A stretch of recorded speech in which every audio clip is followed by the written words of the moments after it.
you that your kids acknowledge your birthday? No, not at all. But it's important to them, I guess, because they would feel weird if I didn't set up some little special something. Well, it's nice that it's important to them. Yeah, I think it is.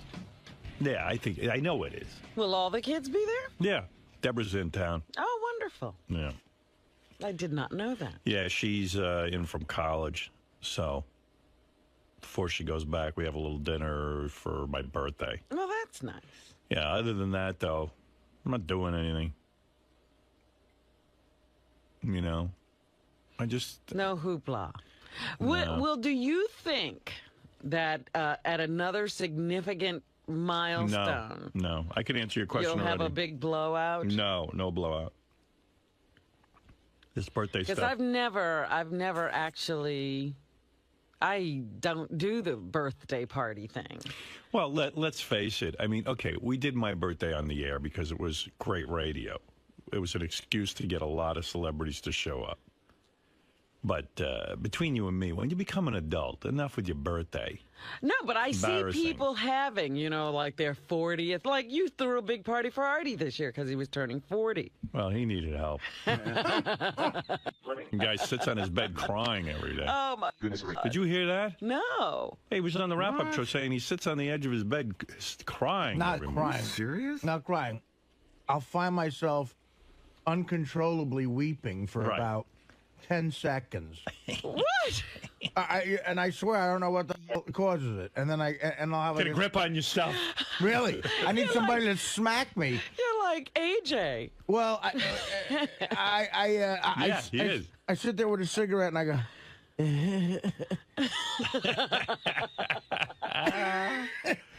It's not. I might even have that clip. Hold on. Let me hear this. All right, here he is. This is Artie on the wrap-up show yesterday. I think Scott cries himself to sleep every night. Yeah, so do I, but that's besides the point. I like the guy. I love him. I feel I relate to him. I'm miserable, too. I'm miserable. Why? He's miserable. I could tell he's miserable. But why are you miserable? And I don't know why. I don't know. It's for maybe smarter people than myself to answer. I find myself every once in a while sitting at the foot of my bed with a cigarette weeping, and I don't know why I'm weeping. Is that true? Oh my God, yeah. And then I go, and then I just stop, and then I'm like, oh my God, and then I just gotta keep going every day. Life still is there, and you gotta get up and go do it. But do you ever stop and think like if your dad were alive today in good health, and he heard you talking like that, he would fucking grab you by the head, smack you in the head, and go, "You had a fucking great life, Artie." I tell you what, I'm starting to think my old man was miserable too. I'm thinking back now. You think it's like a hereditary thing? Maybe, I don't know, like depressed. Scott's Artie without the talent or the money. Wow.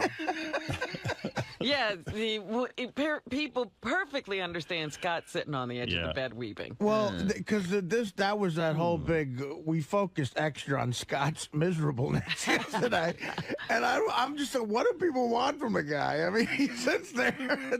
It's probably better than if he did participate in a dance or anything like that. We're just busting his ball. Yeah, You know. it's fun. Yeah. But you sitting on the edge of the bed weeping, when do you wind up on the edge of the bed? I don't know. Sometimes, you know what it is? Sometimes when I got to go to the airport and I'm packing and I'm throwing all that shit in the duffel bag and... I was going to give you some advice, but I figured you'd probably just laugh at my advice. What? What You is got to find chess. chess? Oh, I'm telling you why. chess is the answer? I'll tell you why.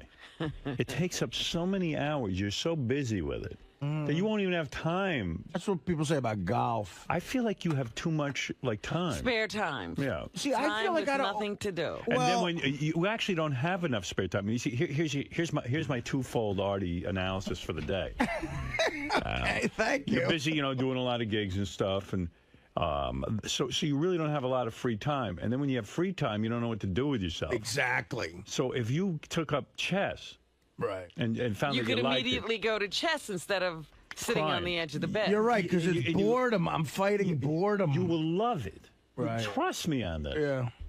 Well, something. No, you're right. There's something to be passionate about other than working. I can't believe how much I like it. I think it's sad that both of you can only find chess. Well, he hasn't even found chess. But you're suggesting it to him. Listen, he's getting pussy. You get pussy, right? Yeah, I mean, Right. Pussy's key. If you're not getting that, you're going to be depressed. For a guy who looks like me, I'm doing all right, I guess. Like, if you're not getting pussy, that can just affect your whole day. Like, I got laid last night. I'm all chipper. You know what I mean? Like, we were about to go to sleep, and Beth goes, hey, you want to do it? And I was like, wow, what an idea. What a great idea. And that's the other thing, at the age of 42, but... No way. Pussy is such a preoccupation with men. I can't... Oh. Even if you are getting some, every time you see a hot chick, you get mad. I get mad, and I'm like, Me too. I want to be fucking her. Why can't I? Fuck her? Even I'm really in love with Beth, but even I'll be like, I should have all the pussy for myself. I mean, yeah. Well, I should have Robins. I should have, why should Jim get Robin? I should get that too. That should be my pussy. Like the great Richard Pryor. Right. I don't know why bitches is always complaining. They got half the money and all the pussy. You can't go wrong with that. So, it's, but you're getting laid. I mean, you have that ability. Yeah, So, like JD, I don't know how he gets through the day. JD should be sitting. JD, do you wind up on the edge of the bed weeping? Yeah, that would make sense to me. He should be soaking his wrists in warm water. JD's becoming. He's been to the last like 10 gigs on the road. Is he getting any pussy? And him and Teddy run around. They're happy as. We like get to Detroit. They're running around having fun, going to the local market. I'm like, we're in Detroit. I got to do stand up. I'm in my hotel weeping. Just let me know when I got to be on stage. JD, we love the. Are you getting any pussy? Am I getting any pussy? No. Yeah. Is it torture? I mean, how old are you now? I'm 28. Yeah. How long's it been? Probably. I would almost. Unless my memory is not serving right, probably the last time in Vegas. Oh, When you had the hooker? Well, yeah. Yeah. She was hot, though. Yeah, she was. Yeah. Oh I think back that And story. how many times a week are you jerking off? I don't do it lot. every day, but I would. I would. Man, I'm not getting it. I'm jerking off at least once a day. At least. 28 years old, I was jerking off 2-3 times a day. I was married. Crying out loud. Sorry, I'm not you. You don't jerk Well, off? of course No, you I are. do. Are you I do, embarrassed to but say? I do, but You're embarrassed to say No, you jerk I'm not. off every No. day. You jerk off every day. no, I don't do it every Are day. you not on those porn sites anymore? I go to them every now and then, Right. but What, are you But cutting I have roommates and stuff. You don't so jerk off every day? Not. I don't believe you. I'm just saying, I don't believe you. I'm not saying I know I you don't do. jerk off. You got to be jerking off. And I bet you on weekends 2 times a day. Well, sometimes maybe. You have a little marathon going? Yeah. Sometimes I would jerk off 5 times a day. I would even work it out where I'd be like, all right, I'm going to jerk off as soon as I get up. That's 1 down. See, like the thing with me is like I have roommates and like I'm afraid they'll like Oh. hear me listening to porn in my room and I get all like weirded out. That's Fuck different. them. When I was in college, I rarely jerked off because I had a roommate. Right. Who is, by the way, 54 today, Dr. Lou Weinstein, who kept me from jerking off for 4 years. Your birthdays are that close together? Yes, they are. Oh, I didn't know that. Yeah, he's January 8th, I'm January 12th, and he is 54. I can't believe he's that old. I know. How did it happen to him? I remember him as a high school boy. I go, how'd this happen to you? Happy birthday, Lou. There you go. Yeah, but JD, it's been extra torture for JD because, like I told you, I ran into that hot chick he used to live with once. Did I ever tell you that story? No. You had a hot chick living with you? Howard, not just it's a whole complicated not living just hot. situation. There's a chick. This is a few years ago now. But she wasn't doing it. I'm walking in Hoboken, Right. and this gorgeous blonde. I mean, like a 9.5, solid. Says to me, "Hey, Artie, I'm a big fan of the show."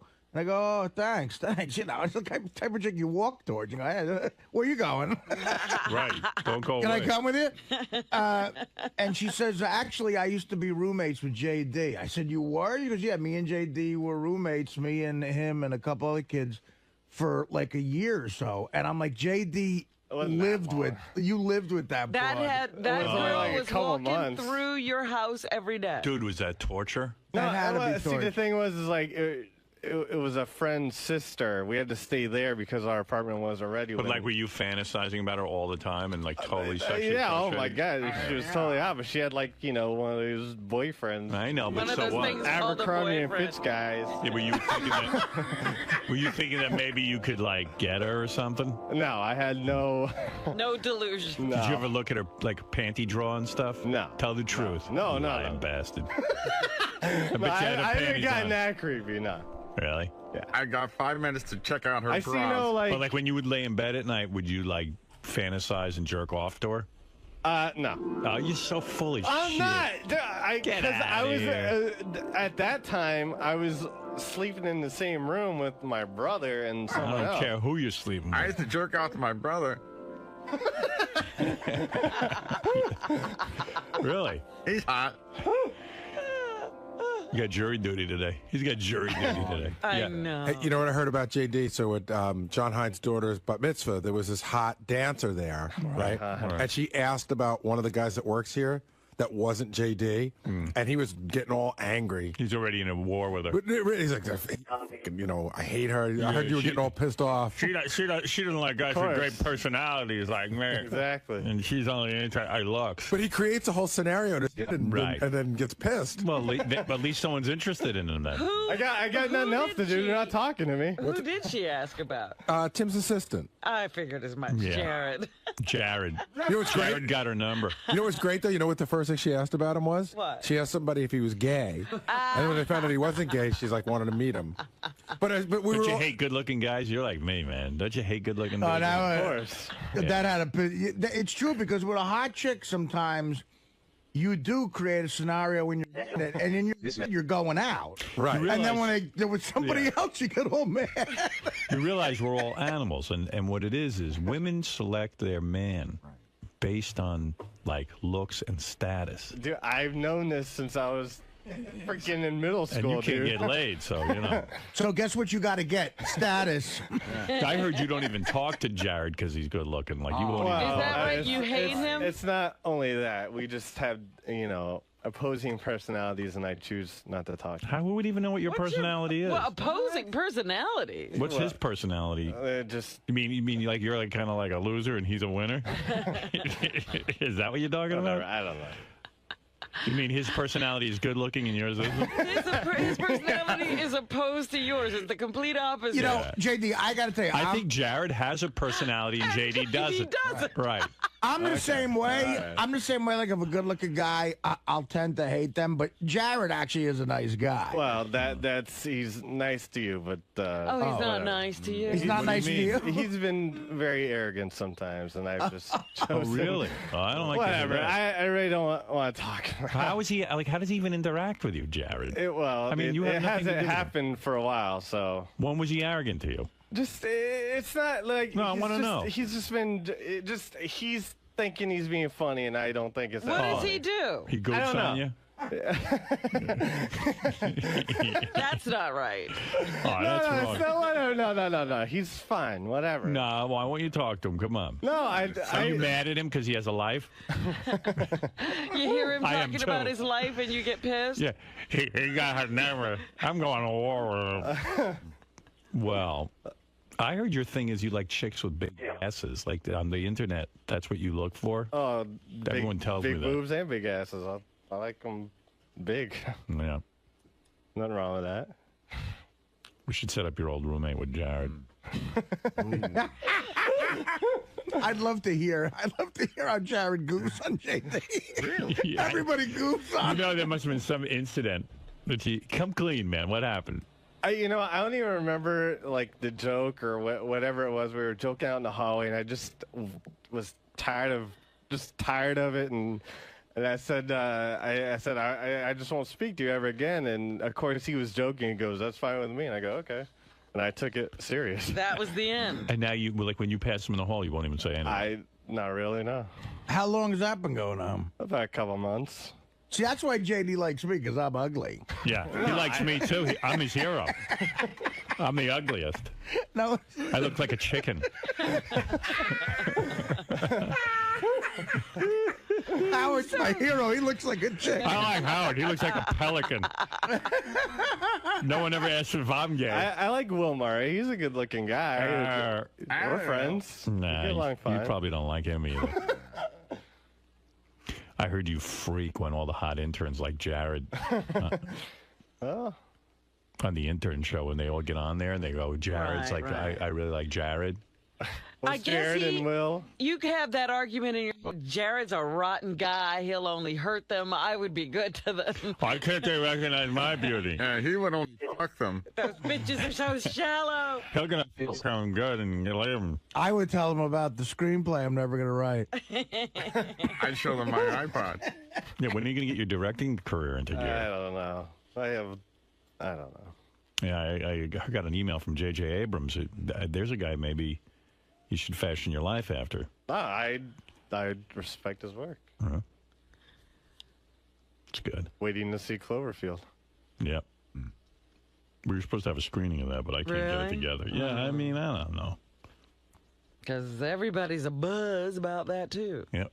What is Cloverfield? It's a new movie by monster J.J. movie. Abrams, and nobody can figure out exactly what the monster is. I said to JJ, why don't you just give me a private screen, not a private screening, but let me just give me a copy, and I'll watch it in my house. He goes, well, I'm worried about the sound. And I go, dude, I got to set up in my apartment just as good as a movie theater.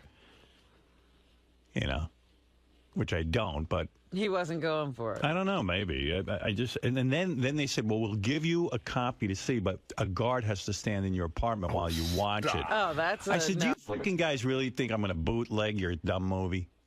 Yeah, they must imagine you have all kinds of great recording equipment in there. I've got Vinny in there ripping it so I can bootleg it and maybe make some extra dollars on the side. I said, do you really think I'd throw away my life? Bootlegging your movie? I would love that, because you'd be the one person to go to jail for bootlegging films. Trust me, I can barely work my VCR, and those are almost extinct.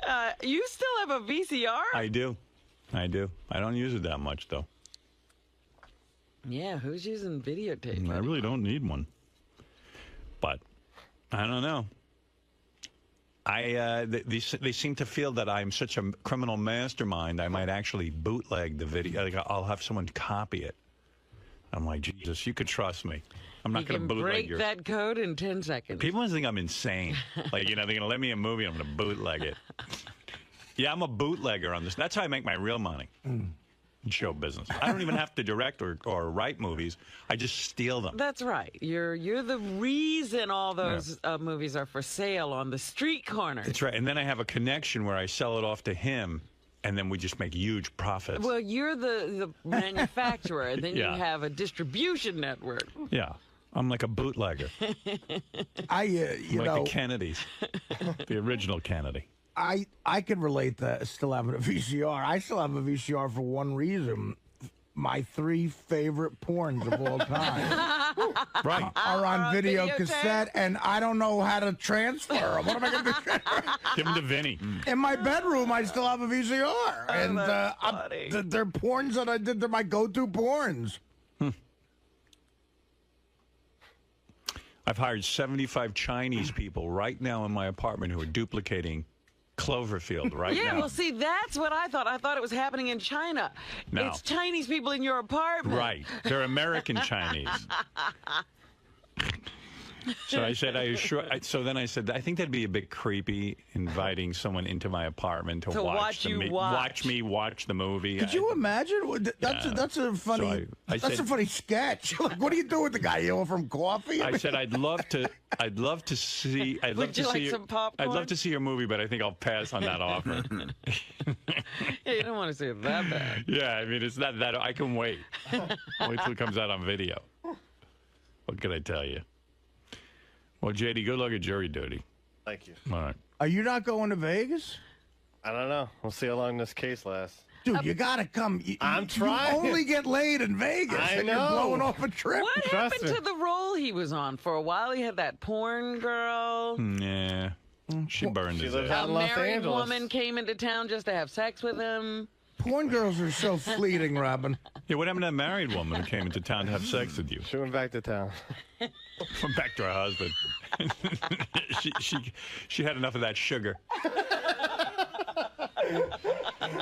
Why don't you tell the judge on the case that you only get laid in Vegas?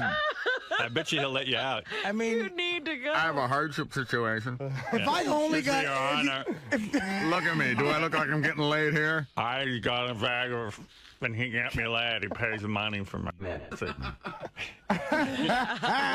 Your Honor, see. He pays me a I'd like to invoke the amendment.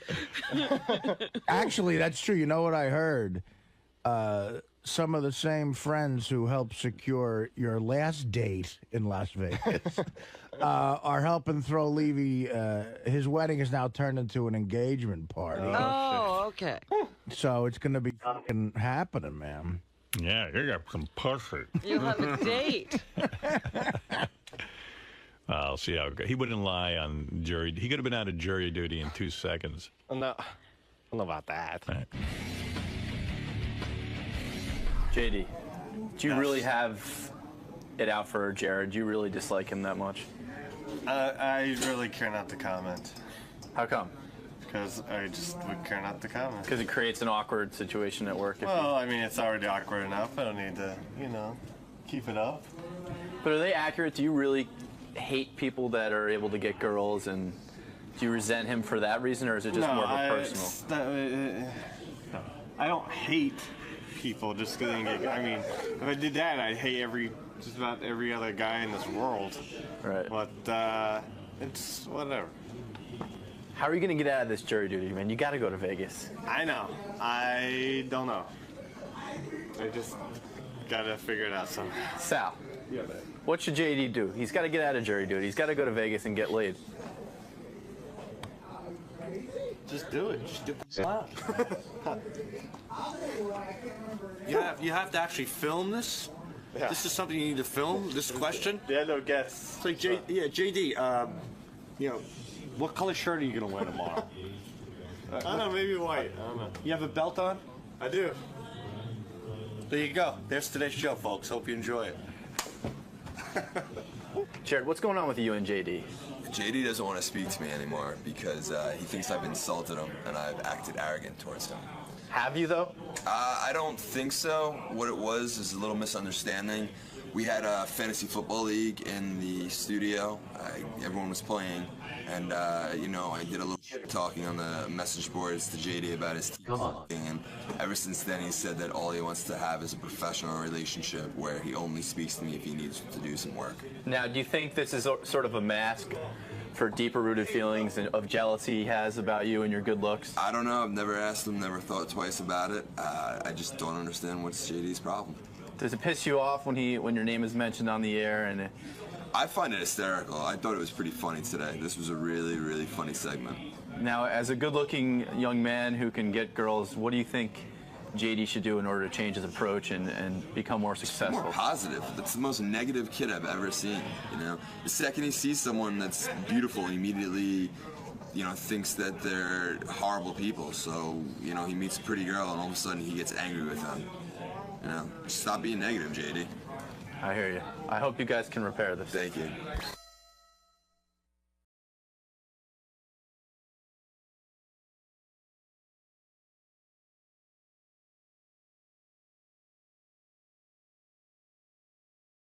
Go ahead. Sean from Chicago.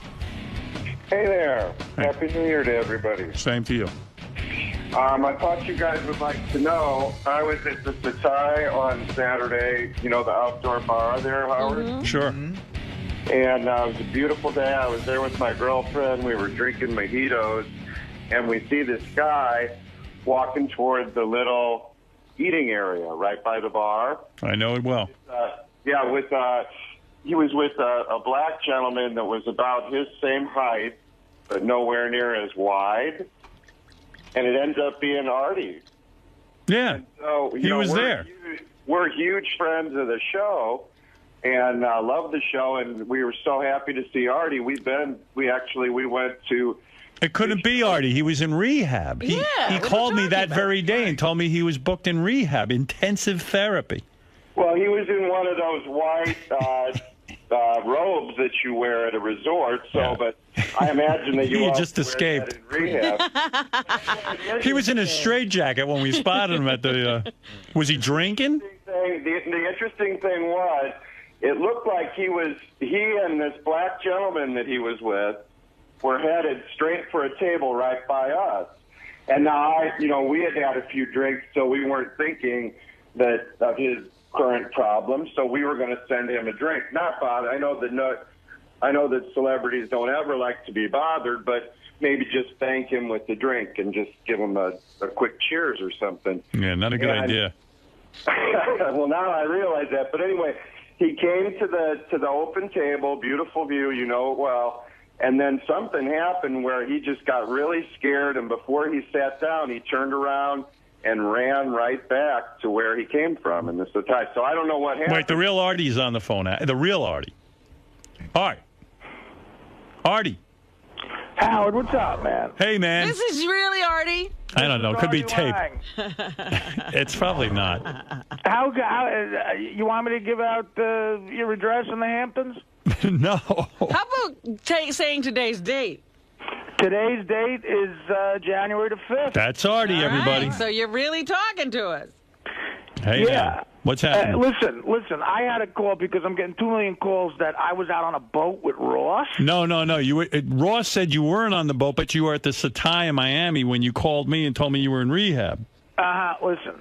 First of all, how was the pool? I went through 8 days of the biggest hell of my life. Yeah.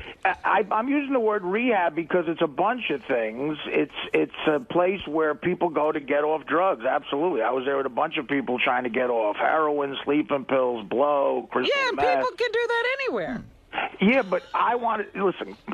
I'll say all this when I come in. But you got to come in and tell us all. I don't know if Colin Quinn wants to. Colin Quinn and my sister led the most hard. It was a more hard intervention than when I tried to help KC out. I was held up in my, my bedroom in my apartment, and I was out of it. I wasn't in a good way. It was 2 days before Christmas, and my sister, who's like an angel, she came to help. And she comes every day to make sure I get out of the house. And so I saw her at the door, and I look, and I see something that looks like a cop sleeve next to her. I'm like, who are you with? And she said, I'm just with Colin. And I go, well, it looks like a cop. And Colin goes, it's a fucking jacket the Army gave me. Hey, but Artie. Yeah. So I'm trying to understand what happened here. So why were you in rehab anyway? I thought you were fine. Oh, yeah, right. Were you doing stuff? What was going on, Artie? Tell us now. Was I doing stuff? Yeah, I was doing everything. Were you doing heroin? Yeah. Oh, you were? Yeah. And you wonder why we call you a liar. Yeah, well, listen, Robin. I still believe you weren't doing it. Would you lie about that or what? No, Artie, I would never. You wouldn't lie about that. If you were trying to keep a career going, you would, and you were on heroin, you wouldn't go, no. You've never lied anything? You ever lied to a boss about anything? Sure, but I wouldn't tell people I'm not a liar. Enough said. But Art, how did you know? I mean, when you called me and said you were in therapy, how'd you end up in Miami? He got lost on the way to rehab. Because I left Artie this beautiful message about how proud I was of him, and then the next thing Gary calls me up and goes, "It's all bullshit." I go, "What are you talking about?" I said, "That's the other thing I'm calling about. That's wipe Gary. It's not bullshit." No, but Gary was right. I mean, I went. It's not. No, Howard. I went to a place. Listen, I went to a place that's in South Florida, right? That Colin Quinn found for me. It's a spa, though, right? It's not a rehab. It's not a spa, no. Okay. It's a place where people go to get off drugs. It's a place where people go to try to help themselves get cured of tons of awful diseases. It's not a happy place. When you say a health spa, it makes it sound like it's a happy place. These are people. Everyone there has a lot of problems. But do they let you off every afternoon? It's not a lockdown, but I didn't go anywhere for 8 whole days. The problem is, I was supposed what do you want me to do? I'm not going to move there. No, but I went there and I. But Art. What? So the day that I called you to congratulate you on being in rehab, where were you? Someone told me they saw you at Nobu. Yeah, right. That day I was in Miami. But, so you called from the 𝗦𝗁. But listen to say, Howard, I'm in rehab. In right now. What? I'm in a hotel right now. It's a nice hotel in Miami, but I'm not. Oh, you are? Oh, you're not at the 𝗦𝗁. So why aren't you at work? Yeah, why are you in Miami? Because I'm still doing treatments at the place. I couldn't deal with staying at the place anymore after 8 days. I didn't love the room I was in. I kind of You see, this is the kind of rehab you have to have. Everything has to be the way Artie wants it. Listen, Robin, if you knew what I paid for this fucking rehab, I would have said to myself, you know, where's the butler, for Christ's sake? So when you went I dropped a lot of money going here. My sister came down for 4 days just to make sure I didn't go anywhere. So but isn't Miami far from the rehab? It's like 75 miles. It's about an hour. It's about an hour. Yeah. So for 3 days, I've been commuting back and forth. But I would rather do this than stay there at night. I've been dealing with a psychotherapist there. I saw a psychotherapist 4 times. I've got stuff I can relate to Robin with now because I've had 3 colonics. I've had wheatgrass implants and all. Did shit come out? Did they make you watch what comes out of your ears? Yeah, I did. I saw it. What came out? They positioned that mirror for you. It looked like yeah. Do you like it? No, it's gross, but it's so like they really convince you that it's necessary for your health. Like while this woman is shoving a tube in my ear, she's going, "Do you know Elvis had an 80-pound colon when he died?" I'm like, no. And, did you really lose 20 pounds? Yeah, I lost 20 pounds. Well, here's what happened. As soon as you get there, they take blood work on you. So I was scared to death of that. That's why I've never gone to the doctor. I'm scared to death of blood work because of my liver. Mm-hmm. So they took blood work because my sister insisted. So I was like, fuck it, all right, I'll just see what's going to... I thought they were going to say, look, you got 3 weeks to live, you know. So what did they find? They found that I have insanely high cholesterol, which I sort of figured. I have a way higher blood pressure than I normally do, which I figured. But the only positive news sort of was there's 6 liver enzymes. All of them were fine except for one, and that happens to be the most important one, but that was like through the roof.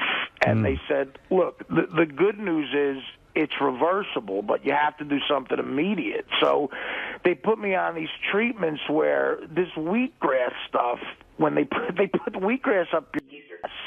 Now that's got to be worse than coffee. Well, it is, but Robin, I have a lot to teach you. Coffee is acidic. This is all alkaline. What you're doing is killing yourself. This is a lawn. They put a whole lawn up Artie's ass. They put a lawn up my ass. That's right. He got it. Now, and you know what? It's a Jamaican woman doing it. So Jamaicans are fucking obsessed with grass, smoking it, putting it up my ass. But Artie... And so it goes to the liver in 7 seconds. So now what it does, they said, look, we're going to give you one of these in the morning, one of these at night. So that combined with not drinking or doing any drugs anymore, your liver is going to start to feel like it's going to jump out of your body. But that's good because poisons are being released from it. So I was like, whatever. So they do those extreme treatments for 2 days. And I thought I was going to have to go to the hospital because they were right. My liver felt like it was going to just jump out of my gut. I said, guys, you might have missed something in the blood work because I think I'm ready to die. And they said, no, it'll go away in 10 minutes because all the poisons are going. And then in 3 days, I never felt better in 20 years. I had this clarity about me that I just never had before. And I started, like usually when I go through 3 years, if I try to get back to being healthy, I get on the treadmill. And this is the most depressing part. I can't get by 3 minutes on the thing. Right. After 4 days of living like that with those wheatgrass things, my first attempt on the treadmill, I did 1.5 miles in 15 minutes, which for me is insane the first time. So now I'm up to every day in the last 5 days, I've done 20 minutes and 2 miles, which is, that usually takes me 1.5 months to get to. So you're not laughing at me anymore, is what you call to say. Well, you're He'll still laugh at you. How is your bleeding ulcer? Well, that was something else they had to address. They said you don't have a bleeding ulcer. They use that word. I guess they agree with the Sarno thing because they said, listen, you have what a doctor would call insane what is it? The B feedback, the biofeedback. That you're all stressed acid out. reflux. Oh, yeah, acid reflux. That's the word they use. Yeah, that's something Sarno talks about. People laugh about that, but they said, look, the psychotherapist is going to get into that with you. And they go, usually this place isn't going to give you any medication for that, which is, I said, okay, but now, especially with this Travolta side going on right now, I was like, you sure I don't need any medicine, you know? And right. They said, no, you're going to feel better, and a lot of it is psychological. So I said, okay, because I did still have the pain in my stomach. After 4 days of that, and after talking to this therapist a few days, that pain is completely gone in my gut. Now, you said to me on the phone that you left a message saying you think you're cured of all heroin You're addiction. done with heroin. What I said is, I said this to you, Howard, too, Right. on the phone. Is that what you're talking about? That's what I'm talking about. Yeah, well, what happened was I let myself detox for a full, like when you let yourself go through withdrawals, the experience I've had, that fourth day is the worst, man. It's like, that's when you better have someone to, like, tackle you before you get to the door. Because, that's when you go through the worst. But if you can get through that to the fifth morning, it's usually not bad. And I hate to say it, I've never really done that with myself for, like, the last 3 months. I got to a seventh day, but on this program, and the withdrawals weren't even as intense. And you know what? I just feel like a new person. That's what he said to me on the phone. Then I got worried about you because then I heard you were in Miami, and I said that can't be. I said to Gary, he's already in rehab. He's drinking to celebrate his. Right. I'm not. I haven't. I swear. I don't know. Listen, guys. I am Howard, and I'm telling you this right now. I've been clean for 2 weeks, and we say this as a joke. When I come back to the show, I will totally submit. Because you don't have to submit, but you never have to lie to me about anything. To yourself. I know, Howard. You don't. I don't. You know what I said to somebody? Somebody said to me they wanted me. I knew that this intervention was coming up because someone had approached me to be in an intervention with Artie. Right. And I said no because, first of all, I never heard of this guy before. And I said it's like if I said it's like if Marianne from Brooklyn called me and said let's have an intervention with Artie. Right. And I said, well, wait a second, I'll go do my own intervention. But I said, my problem with Artie is that I don't have a problem with Artie. Artie comes in, he does his work, he's really talented, he does everything well. If he's fucking up, he's fucking up elsewhere. Yeah, I said, if he's fucking up, I'd go to his intervention and say, I don't have a problem with him. Yeah, so you don't have to go away from me. Yeah, I mean, you don't have to. You never even have to lie to me because as long as you're doing your job, I'm okay. I mean, I would, like I said in my message, I'd encourage you to get help anytime, and if you need time to get better, then that's time you need to do. But I just have to point out one other thing, which is what I was saying all along. Artie kept saying he was going to the doctor. You know, he had these insane doctor's appointments at 4 o'clock in the morning. Yeah. And I told you it wasn't true. Hey, by the way, Artie, your therapist in Manhattan just called. He's so proud of you. Listen, first of all, I just want to say, I will submit to random drug tests. Just let me know when they're going to be. No, but also, this therapist... Wait, some people have some questions. This therapist works with me about stuff. It's a Mid-Eastern guy. It's right out of like one of that clip that Fred plays, like, you know. Hello. Yeah. That's exactly the what it sounds like. And that accent is incredibly relaxing. And he deals with, he goes, picture yourself in a world that doesn't exist, an unforeseeable world where you don't do drugs. And people are smiling at you and they love you. And, you know, so he deals with stuff that's like a year down the road. He's like, pretend you've gotten through this. You know, sounds very new agey. That's a guided meditation, Artie. Yes. Yeah, okay, exactly. I guess that's what they... So you're not in intensive therapy. You're in intensive guided meditation. I don't know what the guy calls himself a therapist, Howard. I don't know. All right, wait. So does the colonic therapist. All right, here is, let's let a couple of people ask you questions. Then, of course, you'll be in on Wednesday to answer their questions, Art, but people are dying to get to you. Rick, go ahead. Hey, Artie, have we forgotten that you just, when asked, you swore on your father's grave that you were not doing dope? I'm a big fan, but come on. Yeah, my father was an atheist, and so am I. He doesn't give a shit. So you are right. When you said that on the air, you were, in fact, not telling the truth, but you don't feel that disgraced your dad in any way because you don't believe in any of that stuff. Look, my father was a counterfeiter. Come on. By the way, I've said this on the air all day. Yes, I don't know I read if your Artie book when heard you that. come in. Yeah. I wanted to talk to you about it because I thought it was brilliant. It was great. Yeah, thanks for the message about the book. I appreciate it. Yeah. But, I left you 2 messages. Yeah, if you're right, you were extremely nice, Howard, which was very uplifting. It's a great book. And you were lying to him. So. No, I wasn't. And, No, I'm talking to Artie. Artie, yeah. you're nice Artie to him. was lying to me, and he was lying to you. No, but listen, I don't feel Howard is a boss. He doesn't give off that vibe. He's more of a, it's just. I'm a friend. Yeah, but at the same time, you guys got to understand, if the night before you go into a job that you have to be at 6 a.m., you're doing heroin, you may not It's just true. be that You know what? I don't want to know. Right. I mean, so But when I people told you the lies he would tell were getting more and more outrageous. You didn't believe he was at the doctor at 4 in the morning? I did. Artie, I believed you were at the doctor at 4 in the morning. Well, I was talking to a guy who legally can write a doctor. Right. A lot of drug guys call themselves doc.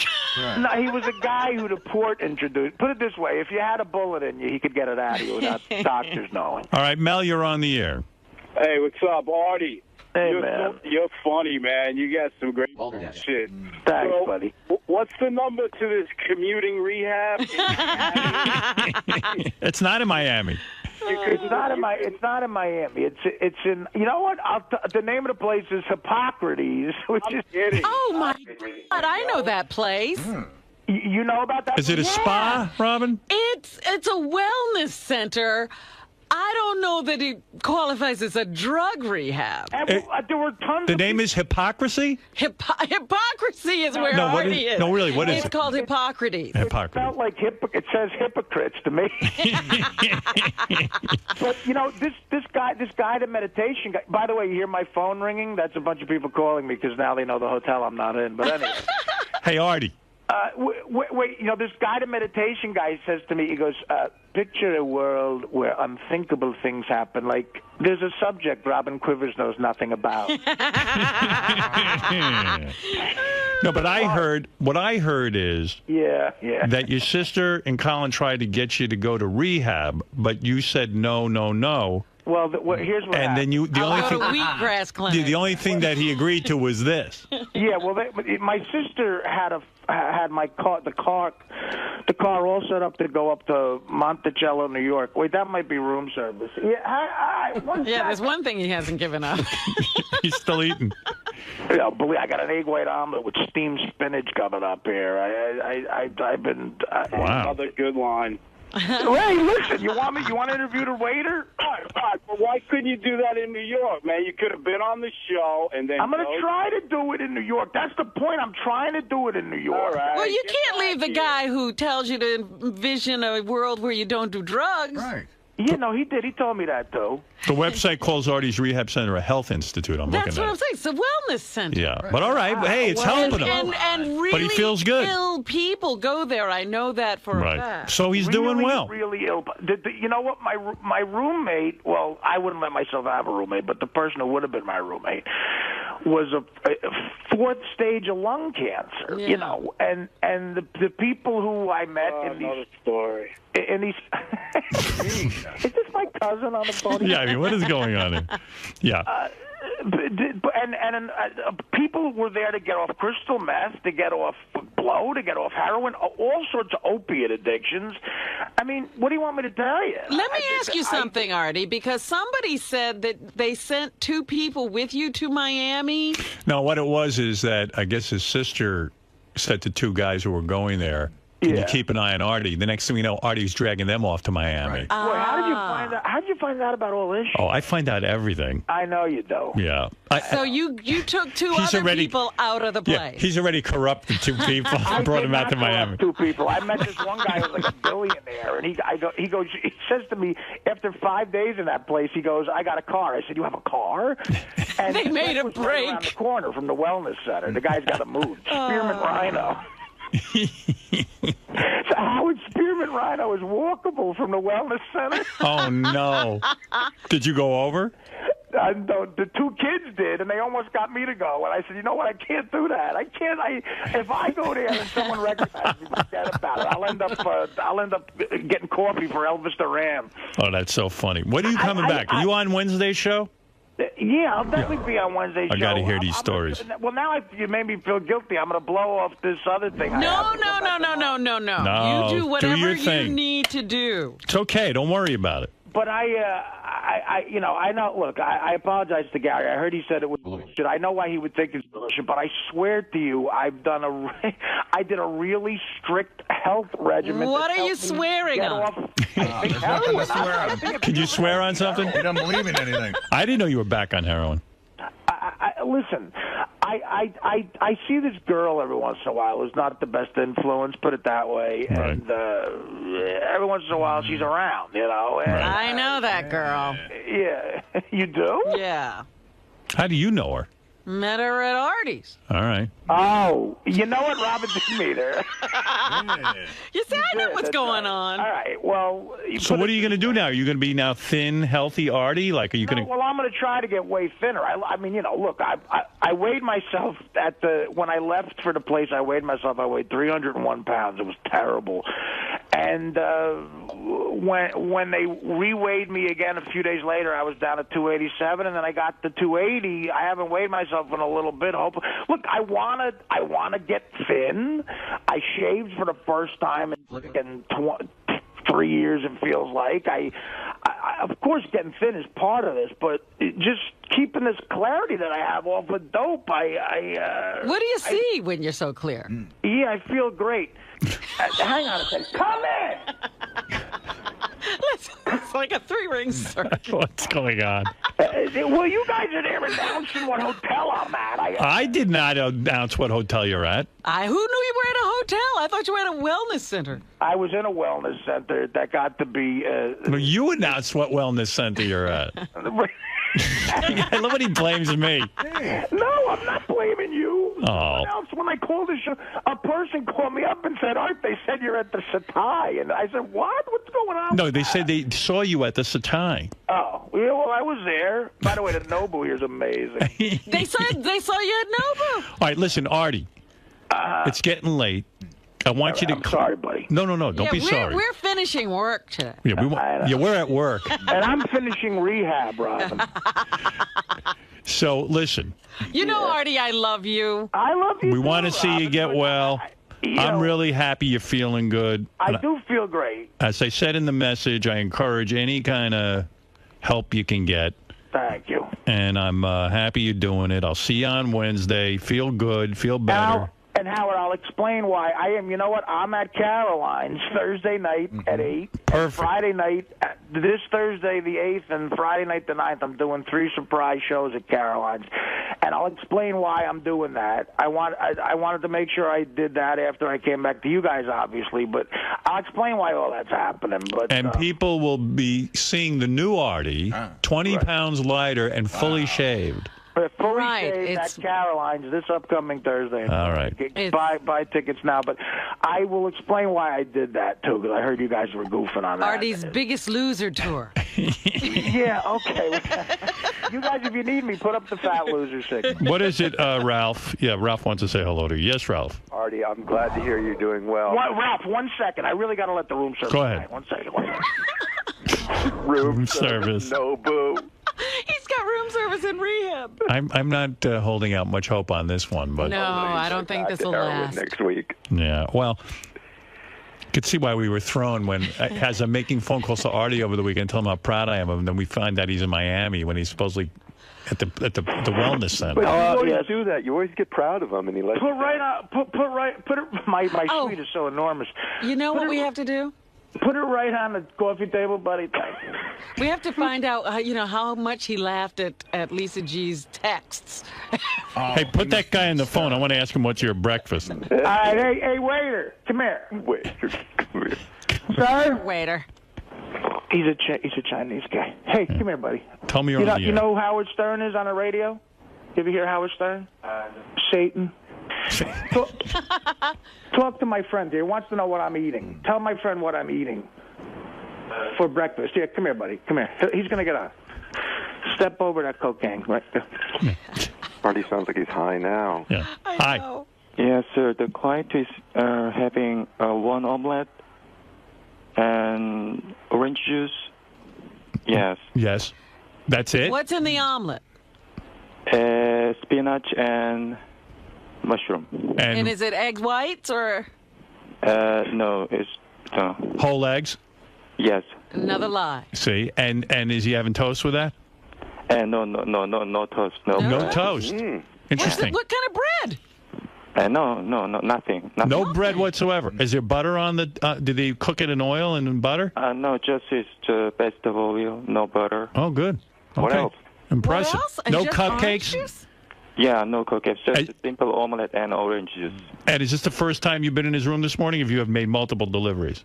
No, it's my first time, sir. Okay, thank you. And do you see anything else? Any suspicious substance? You see heroin or cocaine in that room?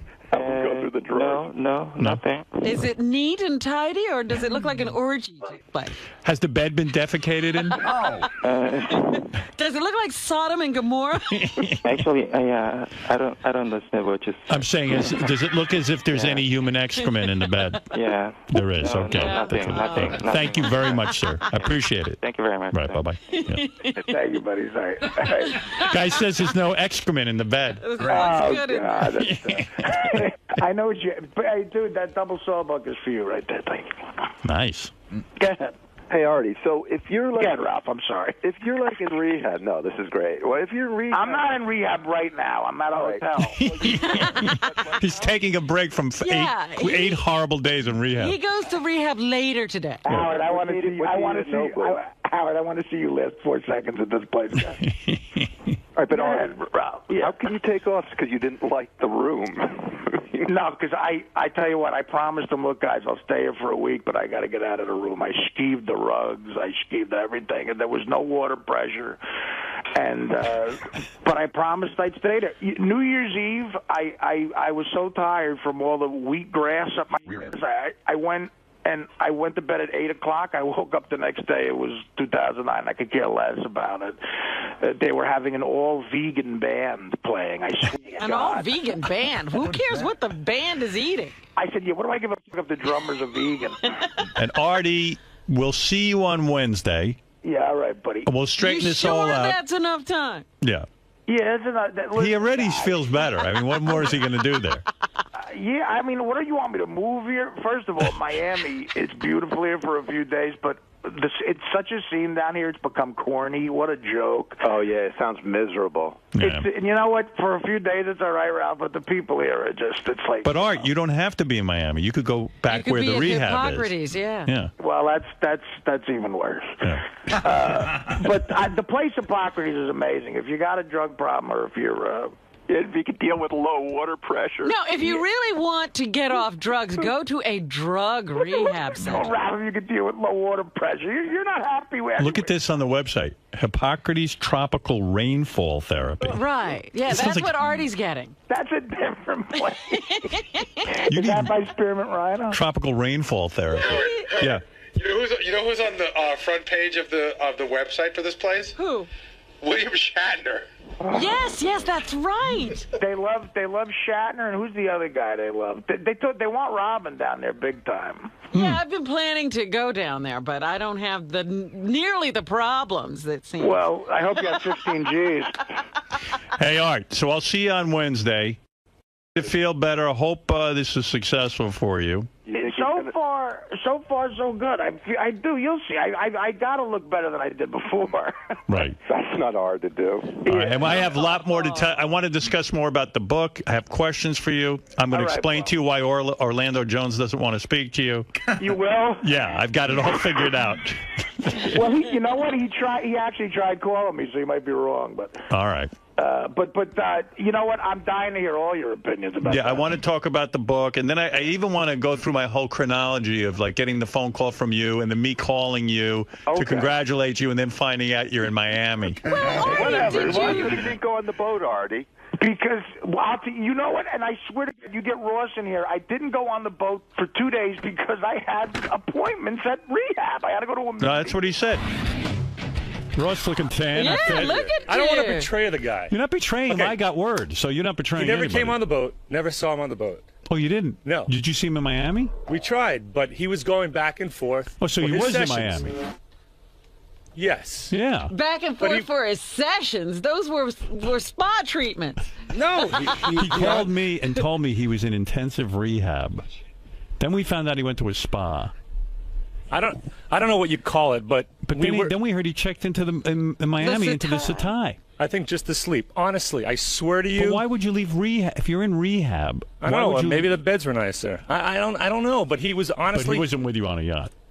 No. Was he with you on the yacht? Or I swear to you, no. We tried to hook up, but the time frame didn't work because he had to go back.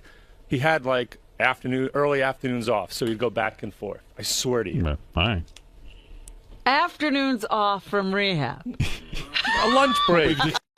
Rehab, it was a spa. But no, he's saying if it was rehab, I just haven't heard of rehab like this. When I did speak to him, he said he lost 15 to 20 pounds. He felt the best. You never saw him? No, because he was going back and Palm forth. Beach and Miami are 75 miles apart. All right, you drive.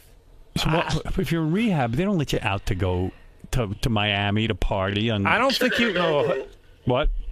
Let him out to go to Nobu. He has to eat. Okay, and it's fish. I'm sure he had the sashimi and not the sushi. All right, thanks, Ross. All right. I didn't blow off anything at the rehab to go on a boat. I blew off the boat to go to the rehab.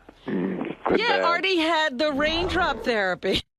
He had a raindrop therapy. I had to talk to Dean. I had to talk to 𝗦𝗵cie𝘄𝗿𝗱 and get wheatgrass up my. All right, Art, feel good, man, and hurry back. All right, guys. All right, later. Bye.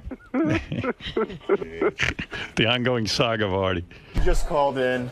Does this change your opinion at all? I mean, he sounded like he was doing pretty well. He's doing great. He's doing great. And, he says it's been clean for 2 weeks, and, we have to believe him. We have to take him at his word. But he does sound great. He sounds like he lost some weight.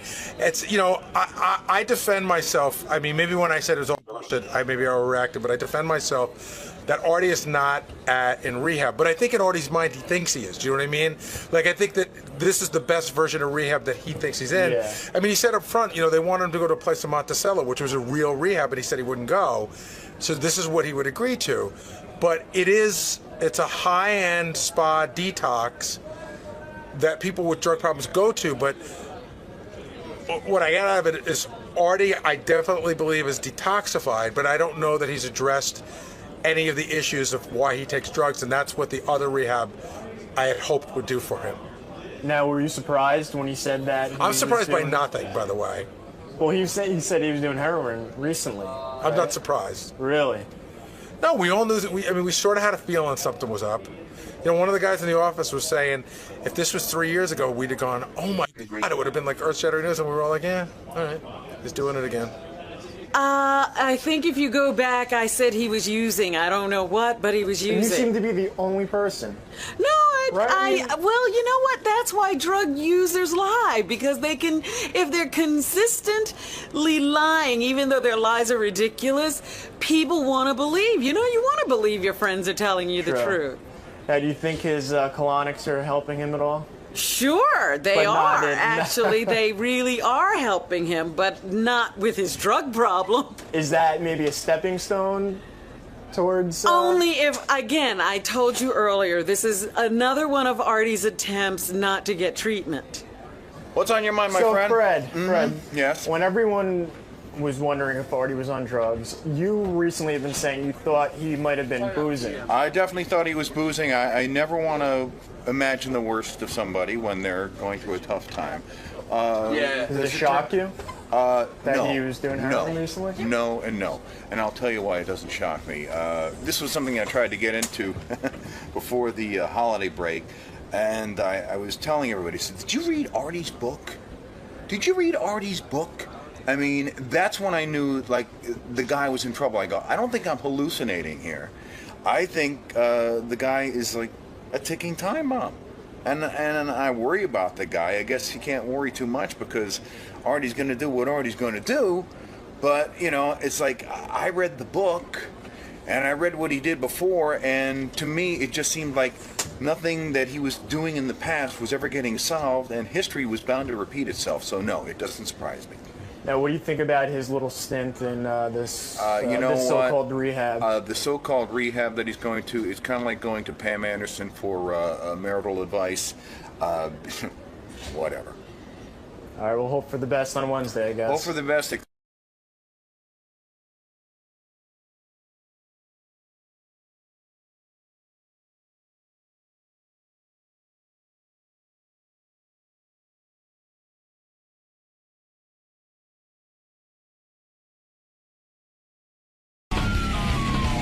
Hey, everybody.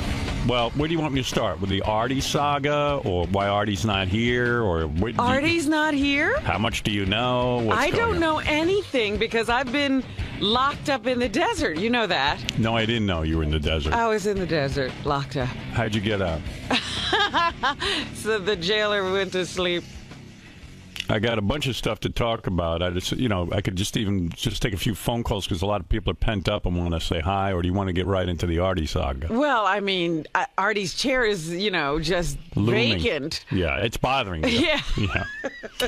All right, so here's the Artie saga, as best I know. Oh, jeez. I'm going to tell it from my point of view. Oh, I thought about him over the holiday, and I was hoping he was okay. Well, it's funny you say that because over the holiday, I went to Mexico for a week, and I don't do anything when I go to Mexico. I stay at the resort because I don't want to even see what Mexico looks Mexicans. like. I have a fear of Mexicans. No, of Mexico and kidnappings, and I read all these horrible things about Mexico. Well, that would be the Mexicans who are doing it. Yeah, they kidnapped their country singers and killed them. I mean, I don't know. This doesn't sound like it's a wild country. Beth turned to me at one point during the vacation and said, "I'm thinking going into town to buy some, gifts for people." And I said, "Are you insane? Are there really things in Mexico people want?" No. Have you ever seen that crap? Have you ever seen the shit they sell there? Oh, what does she think she's going to find? Yeah. To me, I might as well vacation in Gaza. I don't need a blanket. Yeah. I said, who are you buying that stuff for? They never wear it. Did you ever see anybody wearing any of that stuff we bring back from Mexico? It's no. like you lose your mind when you go there and you think you're going to wear that. Oh, this is lovely copper Inca, some sort of weird design. Oh, I know who will love this. And then, you never see them wear it. I've brought back more trinkets from Mexico for people. It's almost like, too, when I used to go out west, I would stop by the Indian reservations and buy, like, different authentic Indian jewelry. Yeah, see, I was in Sedona for a little while. Yeah. And it almost got me where, like I went into one of those stores and you see the rows and rows of turquoise. And turquoise. So I always say to Beth after she buys all this stuff, I said, it's funny. I ought to track this. I want to write down the names of everyone you gave this crap to. See if you ever see it. Yeah, just one time randomly. We should see it, right, if they like it. You might as well buy one of those crazy blankets or a sombrero. Yeah. Look at that. I brought you back a sombrero. Well, gee, where am I going to wear that? And here's that donkey you can hang in your... Put that in your car. It's an air freshener. I don't know who buys that stuff, but they sell it. I know I do. Making it. I know I end up getting suckered and buying it.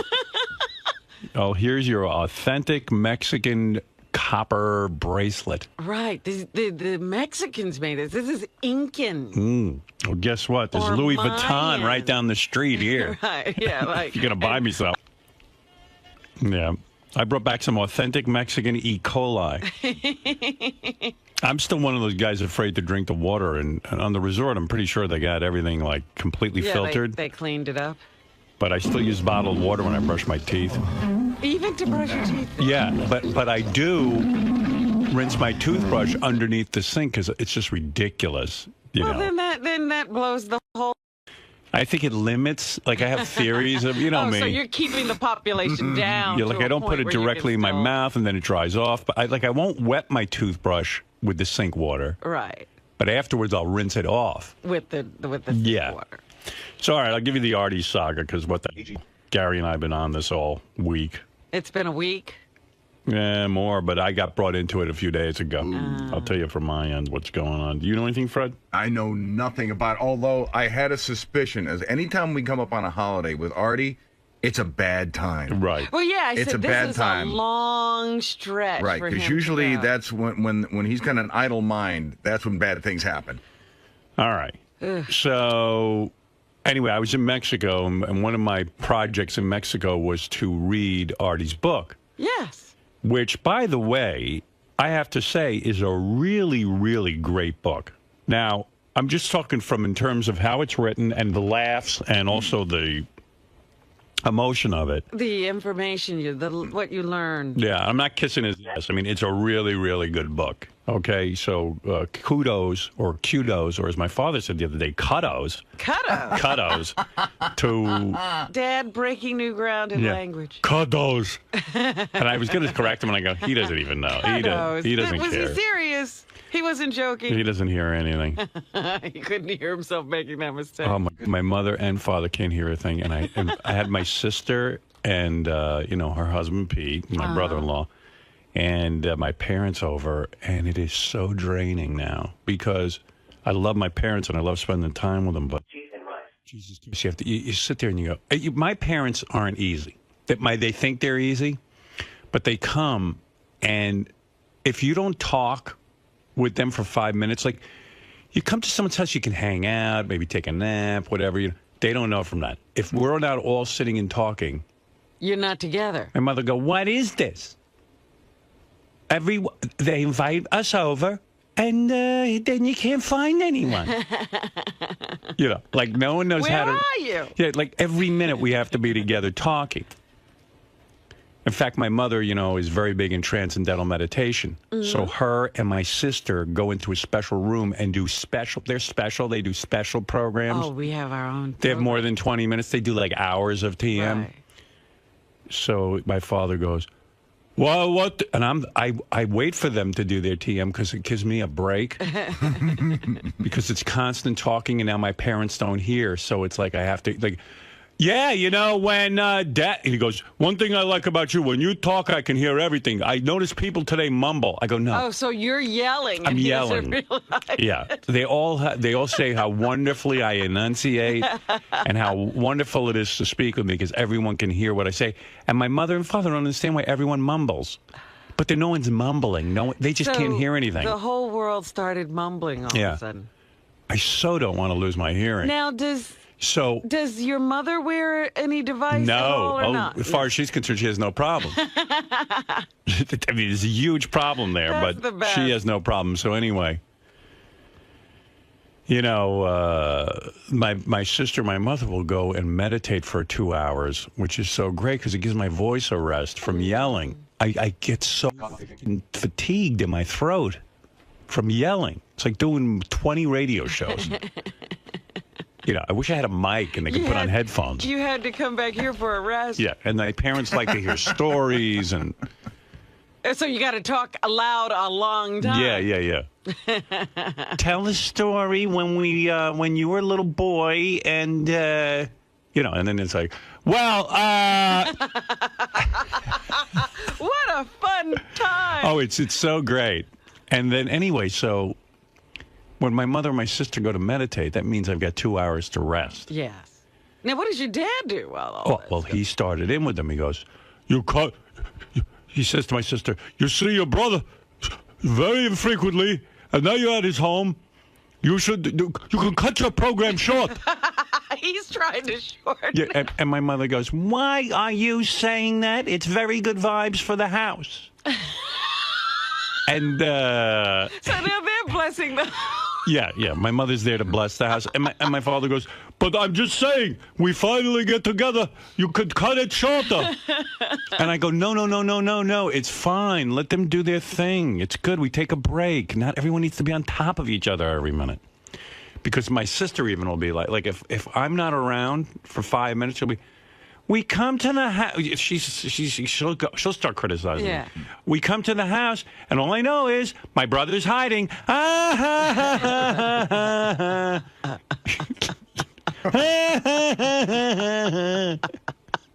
I know that laugh. Yeah, my sister's got a big laugh. I can't do my sister's laugh, but it's like, it's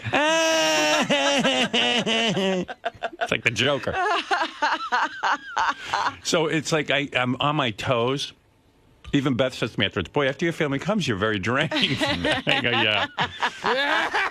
Yeah, because I noticed Beth's family, they do have the ability to sort of hang out, you know, just relax and chill out. I go, yeah, no, I said my parents and, you know, my sister, they like constant dialogue. So, and then if I don't talk, if I just kind of rest for a few minutes, they go, what's wrong? What's wrong with you? Why are you so quiet over there? I'm just listening. Oh, you're listening. All right. You want to listen? All right, then listen. I don't know. Everything I do is wrong. I mean, you're never hitting the right mix of quiet and talk. No, there's never the right ratio. I thought I hit the ratio this time. I didn't hear any criticism. Oh, wow. Good for you. Yeah. I get criticized for everything. That's an accomplishment. You hit the right ratio. Yeah, I get my sister out to like the Hamptons. We were walking on the beach or something. She'll go, this beach I don't like so much because it's like Jones Beach. It's on a slant when you walk. I go, well, isn't every beach on a slant when you? What beach have you been on that isn't a slant? Wow. So, but this time I didn't get criticized too badly, and I really stayed on my game, you know. Yeah. But I was pretty drained. You were prepared. You had rested up in Mexico, so you were prepared. Well, I was laying around in Mexico feeling guilty, like, oh, gee, I should see my parents and my sister. So I arranged a little soiree, you know. But one thing about my family, if you're not talking, there's something wrong. And it's not real conversation where, like, you go, you know, how you doing? Are you feeling okay? It's not like a real... No. It's my father goes, no. And he can't hear anything. So we're in the middle. Sometimes we're in the middle of, like, talking about family and stuff. And then he'll just go, did you read in the New York Times recently about what is going on in Israel? So, like, it comes out of nowhere. So, yeah, the conversation could be going one way, and he just switches topic. How do you feel about Governor Patterson and his appointment, possibly, of Caroline Kennedy? You know, it's just, like, out of nowhere. It's whatever's on his mind. Right. So, like, we might be in the middle of, like, you know, gee, I haven't seen my Aunt Sally. How's she feeling? How do you feel about... It's crazy. Because he didn't hear the conversation about Aunt Sally. And then I go, Dad, we're talking about Aunt Sally, your sister. Oh, yeah, Sally. Wow. But he's not seeing. My dad's totally with it. No, he can't hear what's Just going on. doesn't know what's going on. He's got 2 huge hearing aids now. Like, really? Like they're the they size look like gramophones in his ear. Still doesn't seem to make a difference. And my mother refuses to get one. She's not doing it. No, she's not getting it. She's like, what? How do they deal with it at home? So, and I sit there and I get upset that they can't, my mother's missing conversations. I go, Ma, Beth just said she really likes the dress you got her for Christmas. Oh, the dress, yes. Right. But meanwhile, my vocal cords hurt. Yeah. From yelling out what just happened. I'm always like, I'm like the color commentator. I recap what people say. Now you got to go on vocal rest. And now my dad, his whole big thing is that my dad hit him up with 3 VCRs. Okay. He tapes with 3 VCRs constantly. And he evidently, like, there are 3 shows on at a time that he needs to tape, and he does it with VCRs. He's really involved in TV. Yeah, he's really involved with TV. So he somehow got convinced to give up his VCR for these new kind of VCRs. He's still using video cassette recorder. I'm trying to tell him there's TiVo and DVR. Then he wouldn't have to have anything. He won't let me do it, and now he misses his old VCR. He wants me to go on eBay and find it for him because the new ones are too complicated and it doesn't work right. And I said, Dad, I'll show you how easy it is. So then I gave him a demonstration of TiVo. Don't ask what that was like. Now, Dad, I'm going to watch, let's say, 60 minutes. All right? Watch what I do. I can set this up for you. Okay. I go, I'm going to hit a button. Guide. Right. Now, find 60 minutes. Easy enough. We know what time it's on. Go to the guide. 2 seconds. Boom, guide. Now you see the record button. I'm going to press record 60 minutes. That's it. Boy, this is state of the art you have. State of the art. I go, now I'm going to put this in your house. No. I don't want this. I'm not ready for this.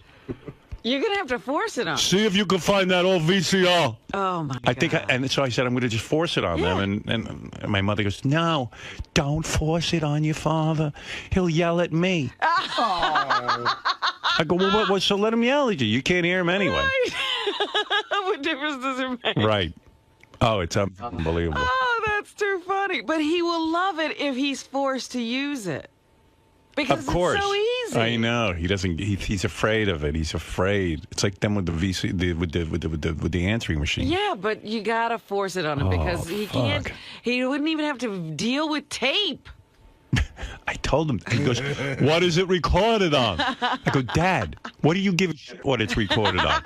It's going to be in there." That's right. It's there. But what if I want to watch it upstairs? I go, "It'll come through on every TV."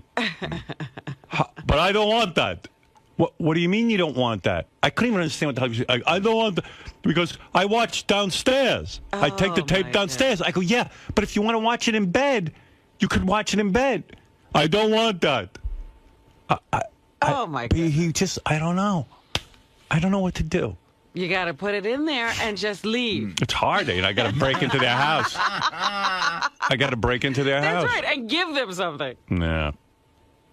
Oh, my God. So anyway, the Artie saga I didn't even get to. So over vacation in Mexico, I read Artie's book, and it fucking hit me like a ton of bricks. I went, oh, my goodness. Like, What's in there that hit you? Did you read it? No, I was... You have to read it. Yeah, I was meditating in the desert. What hit me... You wouldn't be meditating if you read it. Yeah, what hit me was, Fred read it.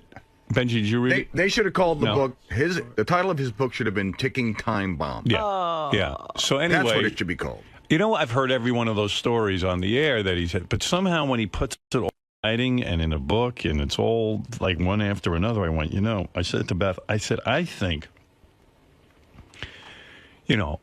I didn't realize, call me crazy, la la land, or in denial. I said, I didn't realize just how fucked up Artie is. Oh. I mean, I really didn't, Robin. Oh, come on, No, Howard. I really did not. I consider you an intelligent man. Like, part of me thought it was like... A shtick? Yeah. Oh. Because he's able to come here and be at work and pretty much. Well, come on, pretty much. And he's a comedian, and, comedians have a tendency to take things and blow them up a little You're bit acting like he comes in here well-dressed, shaven. He just barely makes it. You know what, Robin? Whatever it was, I'm telling you, it hit me like a ton of bricks. I was like, wow. Like, when you read this book, you go, Jesus, Artie's really fucked up. Like, really fucked up. I love the guy. I love him. But, man, he really needs help. And, so I guess there were rumblings. I had been contacted by some guy who I didn't even know wanted me to come do a intervention with Artie and all this stuff. Yeah, and I was like, look, A, I don't know you. B, here's the thing with Artie. You were actually talking to this guy. No, through Gary. Okay. Here's the thing with Artie. I don't have a problem with Artie. The weird thing is... You don't have any stories to tell Artie that you've messed up. No. The weird thing about Artie for me is Artie does a great job here. And, my encounters with Artie are he shows up, he does his job, he's a delight to work with. All you could say is sometimes I look over and you're not there. Yeah. And that's okay, too, because Artie and I have had an understanding from the beginning that... You know, there'd be times where, he said to me in the beginning, there would be times that I have things I need to get done, and I'm going to need time to do them. And I said, that's fine with me, because the balance works out somehow. You somehow will work it out. And it's been fine. I don't have a problem with Artie. I look at Artie and I see his weight's up. I know Artie struggles with drugs and alcohol. All that is horrible. But I don't have a problem with him. He does what he is hired to do. And but I know many people in his life have been having problems with him, and I'm sympathetic to that. But so I you think couldn't those people participate in the intervention. No, is what you're saying. I'm thinking. Well, first of all, that's like if Ham Hands Bill called me and said, "Hey, let's have an intervention for Artie," and said, you know, let's. I mean, I don't know. Yeah, who is this person? It's not like his sister called me or his mother called. It was like, you know, some guy calls me who's some new guy in Artie's. I don't know. Maybe he wants to. This guy? Maybe he wants to hang out with Howard Stern. I don't know. It's always some guy. So You don't know who it is. I know who it is, but I'm not going to get into it. Right. I'll tell you off the air. All right. Some things I tell you off the air. But it was somebody who knows Artie. Barely, I guess. So, yeah, it was like, well, why don't I get together Howard, with Marianne from Brooklyn? And, without giving it away, just exactly how does he know Artie? It doesn't matter. But whatever it was, I don't know this guy. Gotcha. So, you know, he's inviting me to a party with Artie. I'm going to show up. Artie won't even be there. For all you know, you show up and the guy rolls you. Yeah. So, and by the way, I didn't even know what we were doing an intervention for, because as far as I know, you didn't know there was a reason. I don't have a reason. You know, at the intervention, I'd be praising him. I'd be sitting there going, "Hey, Artie, you're doing a good job as far as I'm concerned." Whenever I hear intervention anymore, I think of that scene in The Sopranos where all the guys try to do an intervention with Christopher. Right. And then they just punch him. Yeah, they just beat him. There's your intervention. So anyway, you know, so I always hear rumblings that things are going on with Artie and this and that, but I don't know. You know, I'm just, despite listening to us on the radio, the time that Artie and I get together, or Robin and I get together, we get together on the show. But you don't look at him? Yeah, he looks terrible. I mean, you know, he's fat. I mean, but, well, he's you know. not just fat, Howard. Oh, really? What else is wrong with him? Oh, my goodness. He's sad. Oh, you know? There's this overwhelming aura of sadness. Oh, really? I don't pick that up. That surrounds Artie as soon as the mics go off. I'm too busy staring at Fred, honestly. Should be looking over at the sad guy. You don't see any sadness there? All right, well. In fact, everyone in this room's pretty sad. You know what I mean? Benji, I mean, take a look at him. Is there happiness? True. Right. That's true. You look around this room. Yeah, I'm a bundle of joy. Would cry. Yeah, so forgive me for not noticing sadness. I don't know. After reading Artie's book, it's like we're amateurs. Well, yeah. Reading Artie's book. Yeah, I finally am not the most fucked up person here. Reading about his suicide attempt. I mean, it's just horrible. It's one horrible thing after another. And I said, gee, you know, when I get back, I'm going to talk to Artie. After I read the book, I said, I'm going to talk to Artie and just say, you know, I read your book. I even called him and left him messages. And I read your book, and it was brilliant and funny and also just so sad. And I even left a message saying I didn't really understand the extent of your problems. And, you know, if there's anything I can do, or, you know, I really, that's how bad I felt.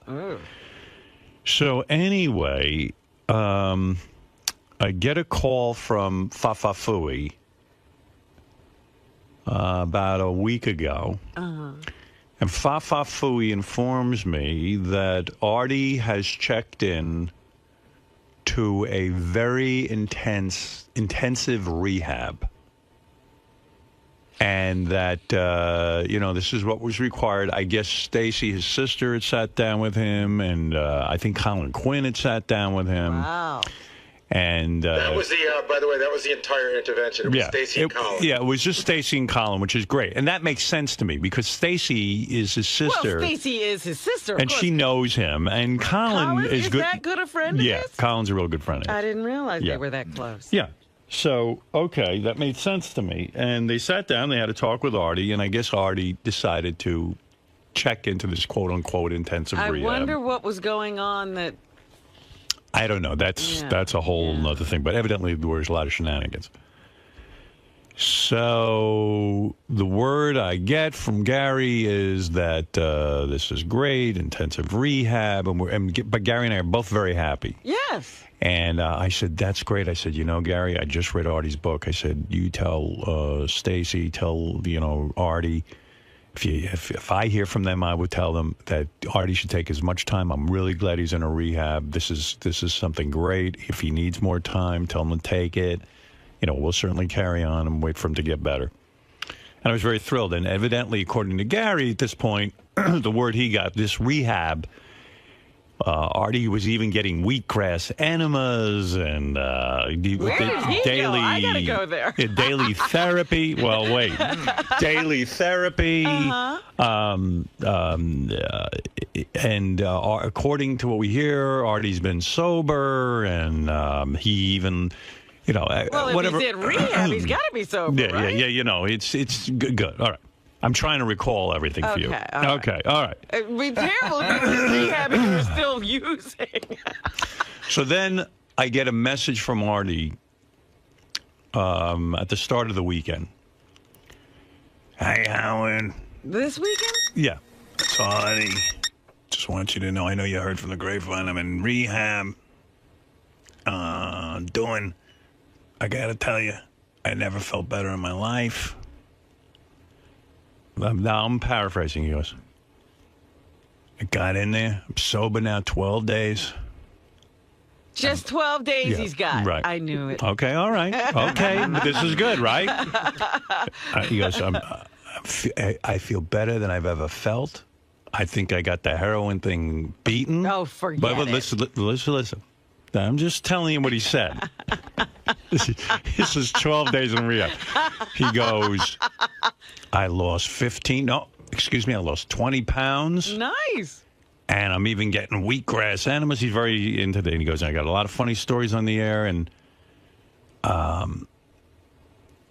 it's going great, and I'm getting some color. I've been out and I feel good, and I'm telling you, I feel the best I've ever felt in my life. And I'll be back. I'm going to miss Monday and Tuesday, and I'll be back Wednesday. No. Yeah, wait. Is that enough enemas for him? Wait. So I'm saying to myself, what kind of rehab has he? He says therapist at the rehab, but the therapist is going to recommend somebody here, and he really is going to be in intensive therapy and blah, blah, blah. Okay. Sure. So, I called him back. I got his cell phone, and I said, that is great news. If you need even more time at the rehab, you take it. You should have said, I won't take you back. Stay there. I said, this is terrific. And I read your book, and I really think this is a great thing. The book's great, and you're great, and I'm proud of you, and all that. So then I called Gary to report the good news to Gary, because Gary's very concerned. Of course. We talk about it all the time. So I go, Gary, I just got a message. He goes, it's all bullshit. I go, what? I said, I just got a message from... He goes, it's all bullshit. What does that Gary mean? goes, it's all bullshit. So he I go, hasn't even heard you yet. Right. I go, Gary, you didn't hear me yet. What's bullshit? He goes, I know what you're talking about. Artie, rehab, it's all bullshit. He's not in rehab? Oh, I go, well, what's the bullshit? He goes, you know where he is right now? He's on a boat in Miami with Ross. I go... What? That's how bad an addict he is. Wait a second. Wait. So I go, Gary, what are you talking about? I go, no, Artie was just on the phone to me. He's in rehab. He goes, first of all, I found out it's not even a rehab. I go, what is it? It's a spa. It's a spa. Remember Colin went to fat camp? Yes. So he said... In the Philippines. So the best, I guess, they could get... Artie was no way going to rehab. Oh, my God. So he went down to this fat camp and... Hung out on the beach. He was supposed to... No, well, evidently they do have some... But there's no real drug addicts. Like, there might be one or two drug addicts there, according... They say it's more of a... I wouldn't call it a rehab. It's more of a detox. Yeah, but detox like is what different. You do. Yeah, that's not a detox for an addict. Right. So... Good Lord. So, he could have come with me. So meanwhile, he's missing 2 days of work this week. Because he's at a spa. But he's not even at the spa. He checked into the 𝗦𝗃𝗍 in Miami and was. But I mean, he's not there now. I think he's back at the spa. But he spent the weekend in Miami with Ross. Jeez. You are kidding me. That's the word I'm getting. Here's how I knew. What is wrong Robin, with all of you people? Me? What are you doing? All of you people. What's wrong with him? Here's how I knew there were issues. And why isn't he at work then? Because he's rehabbing. Yeah, but if he's rehabbing, rehab. He's don't doing go to his own version. Don't go to Miami. That's it. Part of it, but we included a trip to Miami. If I could design my rehab, that's the way it be. And then I'm getting word that Artie's so bad. I think there were two guys going down there that were supposed to keep their eye on Artie. We hear they were partying in Miami with Artie. But I don't know if he's partying. Wait a minute. He's hiring people now to watch him. No, it was just some other guys who were going down there. There were people that were in with Artie that Stacy was trying to get to keep an eye on Artie, and instead they went with Artie. Oh, my. But Robin, okay, listen to this. He corrupted their detox. Yeah, he's really getting good now. Listen to this timeline. I get a voicemail from Artie on like December 28th, and the whole thing. Yeah, listen, I'm in rehab. Blah, blah. I won't be back till January 17th. I go, that's great. Yeah. And I'm doing the numbers. Real. And even those numbers, I'm going, okay, December 27th is 4 days and 17 is 21 days. Okay. That's a little on the short side. They were 28, but 21. Okay, then the next message, I get an email from Teddy saying that Artie will now be back on January 13th. And I'm like, all right, now that's a 16-day rehab. All right, okay. It's not even a rehab. He's doing so well, they're cutting his time. Then I get an email from Teddy or somebody saying, or a voicemail that Artie will be back on the 7th. Yeah. Oh, I get the email from Teddy. Artie's going to be back on the 7th. Now I go, what is that, 7, 8 days? 2 seconds later, I get a mass email from Caroline's that Artie's appearing at Caroline's on January 9th. You know what I mean? So I'm like, what the fuck? So, I don't know. I just felt... he's coming back to promote his show. Right. I felt like, wow, I don't understand. First of all, I don't understand why Artie's out. If he was in Miami, he could have been at the rehab instead of going to Miami and then come back on time. He's not at any rehab. Well, I'm calling it the rehab because I don't know what to call it. The spa. Yeah, the fad camp. Right. But anyway, he says he's feeling better. So he's really messed up. Yeah. Now do you understand? Yeah.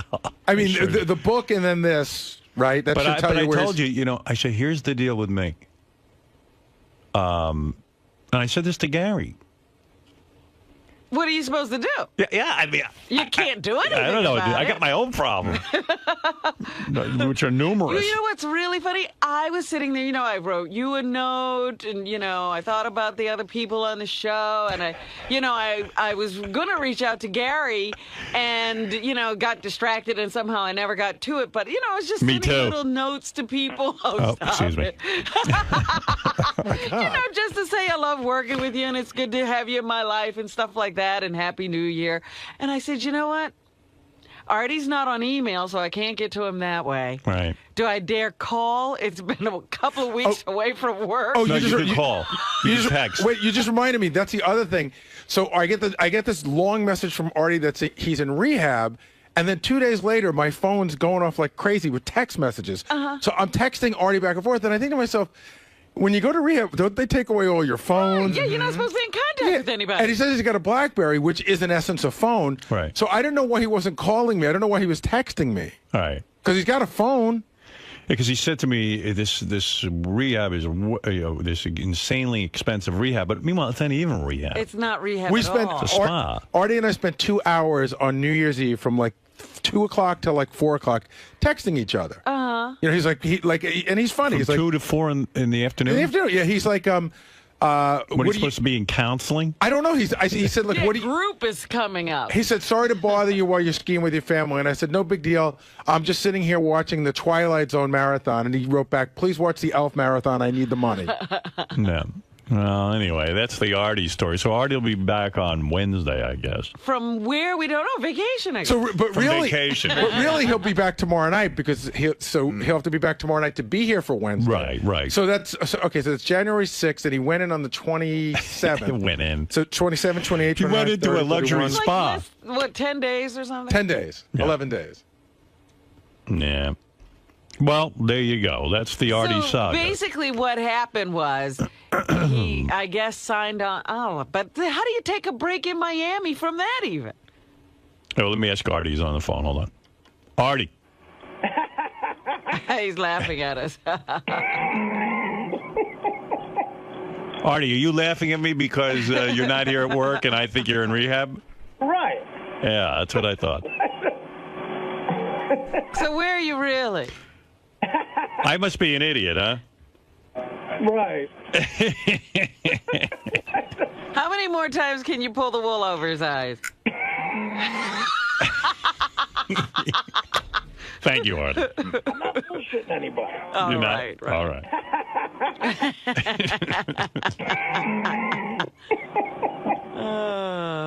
Poor Artie. Well, to tell you the truth, I'd rather work by myself. Okay. All right. Okay. All right. Goodbye, Art. At least he's in a good mood. I'll see you on Wednesday. Good luck with rehab. Right. So what, is Wednesday the 7th? Wednesday's the 7th. That is so correct. then he'll be at Caroline's on the 9th, 2 days to promote. Right. Oh, boy. So that was my Artie story. What can I tell you? What can I tell you? What does it all mean? What does it all mean? What does it all mean, Fred? It's all. What do you think of that story? You know what? I mean, Artie does things half-assed. I mean, that's if he really was going to go into rehab, I think maybe he was going to start to go to rehab, and then over time he went, you know, that's not such a good idea, and he kept whittling it down and whittling it down and whittling it down till he compromised it to the point of where it was just like, what the fuck is that? Right. Well, he does give you a lot to talk about, I'll tell you that. Yeah. The boy keeps me busy. But, you know, in the meantime, he's going through hell. So he'll come back and tell you about having a bunch of enemas and how that cleaned him all out. Now he's kicked heroin. In the meantime, he's just postponing the inevitable. Yeah. You know? Hey, Lisa G., what'd you do for the 2 weeks? I didn't have 2 weeks. Oh, well, you did live during that 2 weeks. Yes, I did. I went to rehab in Florida. Yeah. I went boating and water skiing. I can't believe Artie tells me he's in rehab, and then I find out he's on a yacht with Ross. Well, remember when we me. were sitting here and I said, Howard, if Artie's lips are moving, he's lying. Yeah, you know, I got lied to by, and I even said to Beth afterwards that Artie doesn't have to lie to me. I don't care. Yeah, but they can't help it. Hey, Howard, could we back up for just 1 second? There was something you said, I don't know if it was an accident or whatever. Mm-hmm.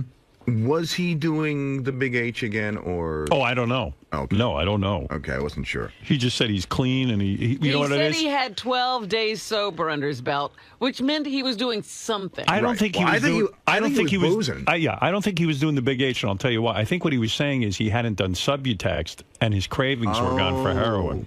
I don't think that's true. I don't think it's true either, but that's what I think he was trying to tell me. I don't know what's because true. Remember, he told us he had weaned himself off the Subutex, then he was, and that was during his psychiatric. But that's also when he said he was going to therapy right, too. That's right. He was. But he was his lying. Psychiatrist had weaned him off of Didn't he go to like 1.5? But we found out there was no psychiatrist. All I know is over the weekend, I'm calling him to congratulate him on being in rehab, and then Gary calls me and tells me that he's on a yacht with Ross and that he's like not in any rehab. That's like a slap in the face, though, isn't it? Yeah, I felt like a douche. I got to tell you that. I felt jerky. That's why I felt so rotten after that time he came in here the last time after missing a couple of days of work. Yeah, and I feel kind of stupid, too, because like he took today and tomorrow off. To rest from his vacation. Yeah, because he was supposedly in rehab. I find out he's on a yacht in Miami. And what is he doing today? I don't know. While we're here. I don't know. I don't know. We got a news department to find out that stuff. Would you please find out? Yeah, you better have something about that. I got suckered in, too. How'd you get You want to hear the email that he sent me? Yeah. I've been in rehab in Florida for 5 days. Well, I think that is true. He wasn't. No, he wasn't. He wasn't rehab. He was in a spa. Well, this is what he wrote me. Right. Then I go to rehab all the time. Yeah. Be back on January 13th. Detox is hell. Detox. Colin Quinn and my sister did intervention with me last week. Happy New Year. So, of course, I write him back, congratulations. Me I'm so too. proud of you. Yeah. Hang in there. And I texted him every day, hang in there. You'll get through it. No wonder he likes the therapist there. It's probably like one of these... Sure, some chick in a Spa short skirt who's giving him a massage. This is great. He's Well- a pisser. He's not in rehab. Gary goes, it's all lies. I go, what do you mean? He goes, he's not in intensive rehab. He's at a spa. I go, what? He goes, well, that's all that Colin and his sister can get him to commit to. Was some intervention. Maybe I should have been there. You know, I talk me into going to a spa. Yeah. Yeah, that's like, remember in Coming to America at the end, they make Arsenio Hall go back to the Waldorf Astoria and get massages as Right. punishment? Yes. And he can't wait to get back there? Absolutely. Did you get the two naked chicks scrubbing him down? Right. Yeah. Well, we got tipped off, Howard 100 News got tipped off last week from a fan, from a listener, that they said they saw Artie's sister Stacy and Colin Quinn dining together in Hoboken, and this tipster correctly suggested that perhaps the pair were planning an intervention for Artie, and Artie is scheduled to perform at Caroline's Thursday night and 2 shows Friday night. Sounds like the intervention went very well. Yeah, yeah. Got him to get a massage.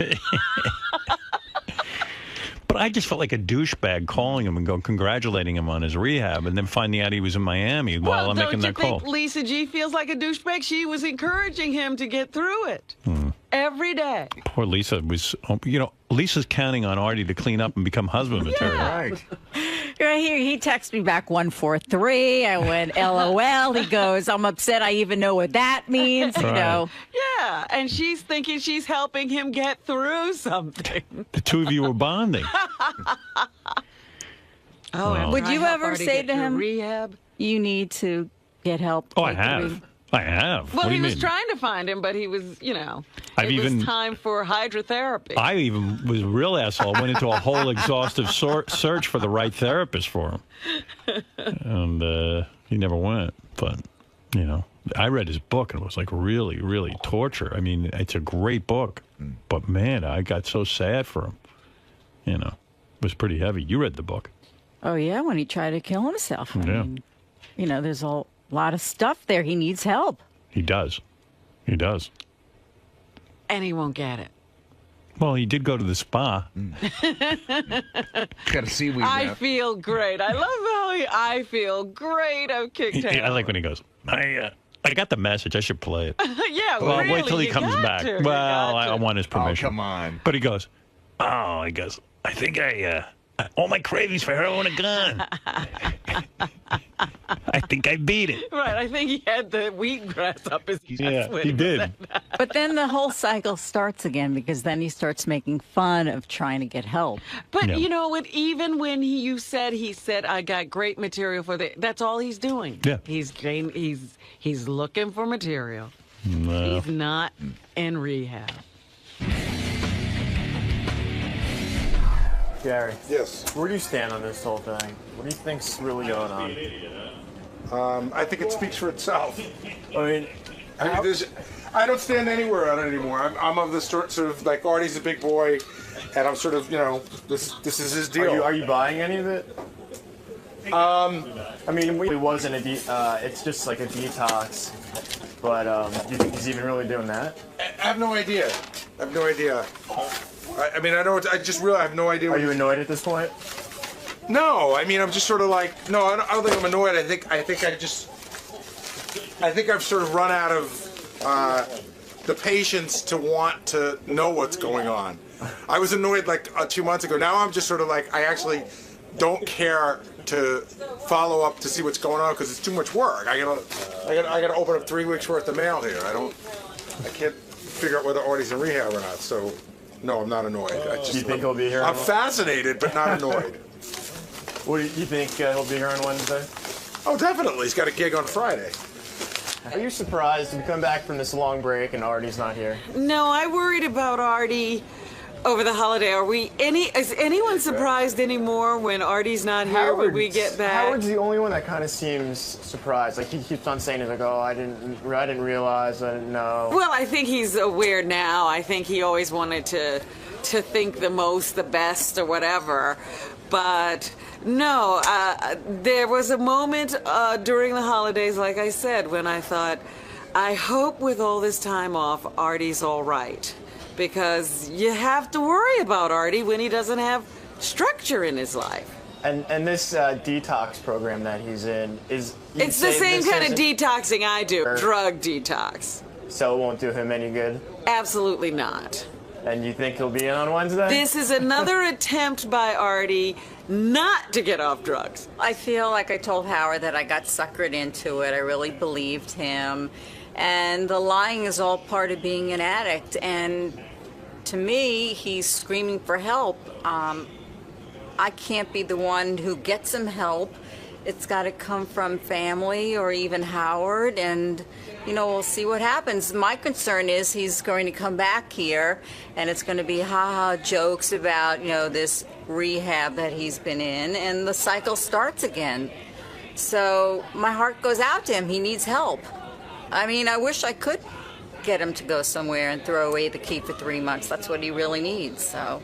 But are you angry at all that he lied to you for 2 weeks? I'm not angry. It's all part of his addiction and his problem, and he needs help. I really hope.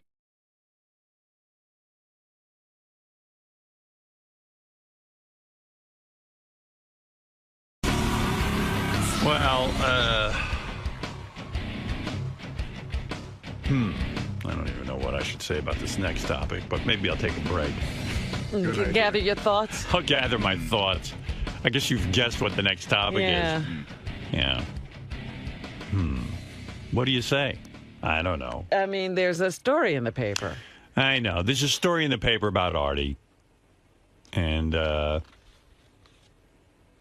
so upset about the story that, I was actually hoping it wouldn't come out. Yeah. And we were, we had a couple of days of grace. I thought we were out of the woods with that.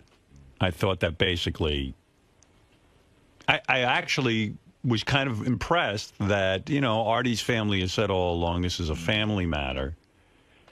And we're not going to talk about Artie's situation. And I was glad they said that. Mm-hmm. And then I was even more sort of surprised, remarkably surprised and glad that Artie's situation has been kept quiet. Well, I was shocked because, as I said, there are so many of these outlets now. There's internet places, there's all of the TV shows that people and the tabloids themselves, and somehow or other they're always hunting for information.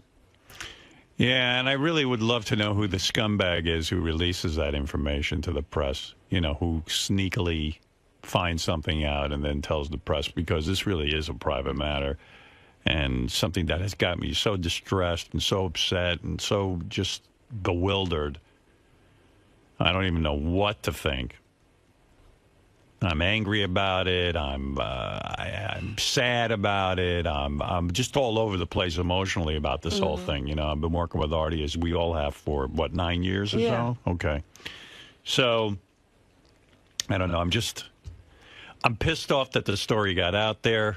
Pissed off at the shithead who had him, who maybe got paid $10 to tip off, Page 6.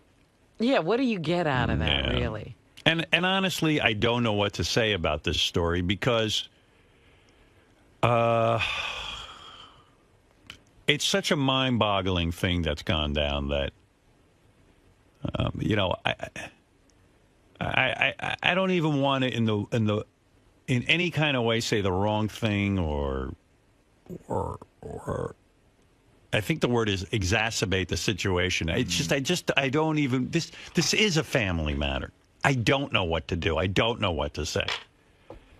I work with Artie. I love Artie. I said to people the other day, just remember how great Artie is and what a wonderful guy he is. He's got a good heart, Artie. And I know everybody has their demons. I've said this many times. Everyone has their demons. Everyone. Except Fred. Everyone has I think their Fred demons. is a demon. He doesn't have one. He is one. Everyone has their demons, and that, including myself. But he's wrestling with some serious stuff, Artie. He Well, really right is. now his demons are getting the better. They are. They are, and I only wish him well. And I hesitate to even, read this story, but I guess it's out there. Well, people can read it for themselves. I mean, Right. I don't think that... I just feel weird about it. I don't know what to do or what to say, or not that there's anything to do. It's a terrible position to be in. It is. Because it leaves you... we were talking about someone else's plight the other day. And, surely the family isn't ready to come on the air and talk about it. Right. And that's the situation we're in. There's no way we could talk about this rationally or have some perspective on it because it's too close. Yeah.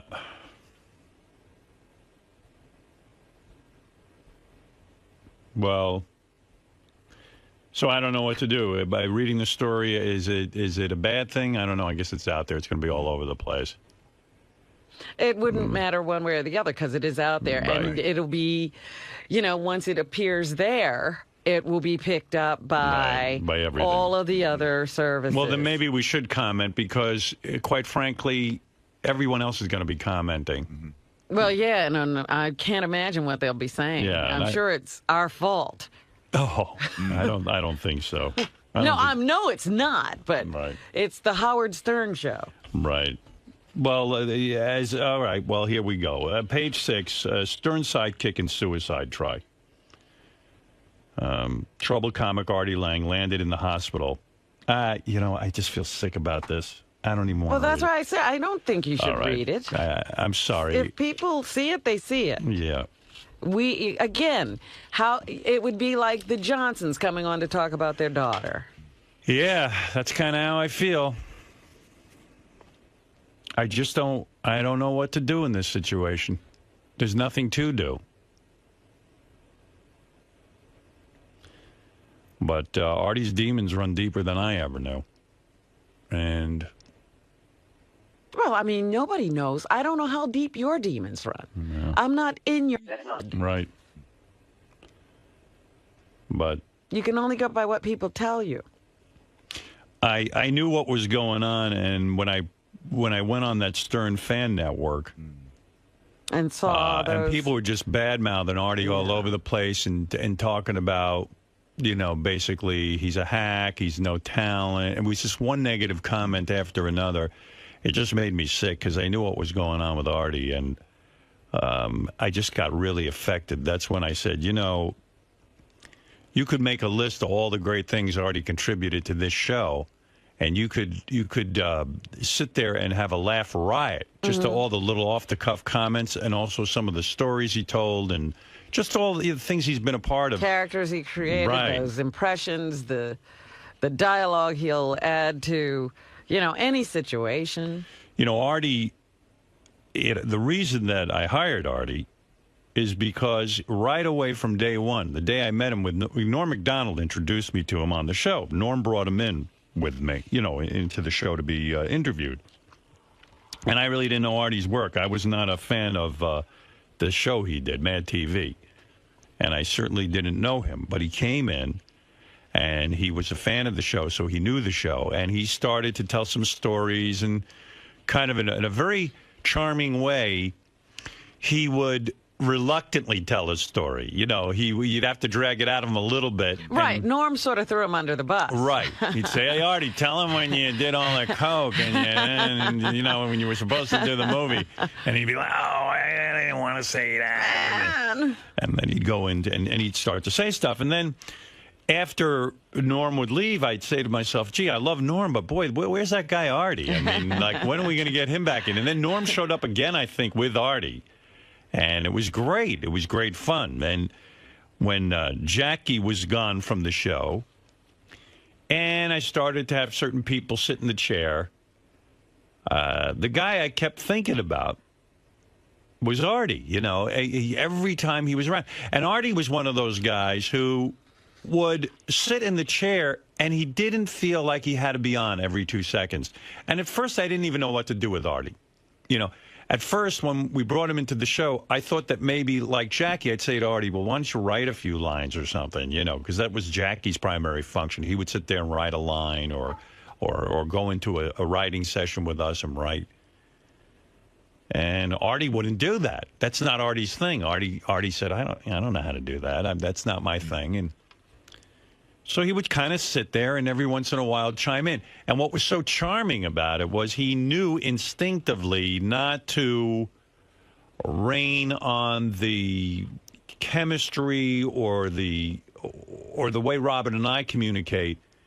He fit himself in a way that wasn't obtrusive, which is by no means easy.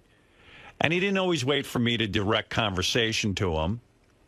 And I don't want this to sound like a eulogy. Artie's alive, by the way. It was a suicide attempt. But the reason Artie was so great is that he fit into the show and didn't get in the way, only contributed when he knew he had something important to say or something funny to say, which is by no means easy. Yeah, I remember, you know, like we would sometimes just, in a passing comment, you know, because we were having a lot of different people sit in. And we were like, boy, Artie's incredible. Artie's really fun to work with. Yeah. Fun guy. He fits in. Yeah. And so I really had great... you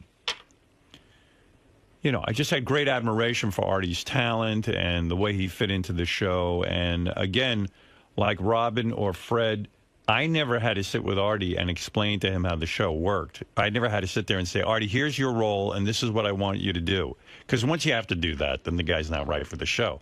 Hey, you got to kind of... And almost everybody else who sat in that chair, they usually needed some kind of guidance. Yeah. You know, I think the only other guy I could think of at that time that would have worked in that chair that I even considered was Jimmy Kimmel. You know, but Jimmy, of course, had his TV show going and all that. But Artie fit the bill from day one.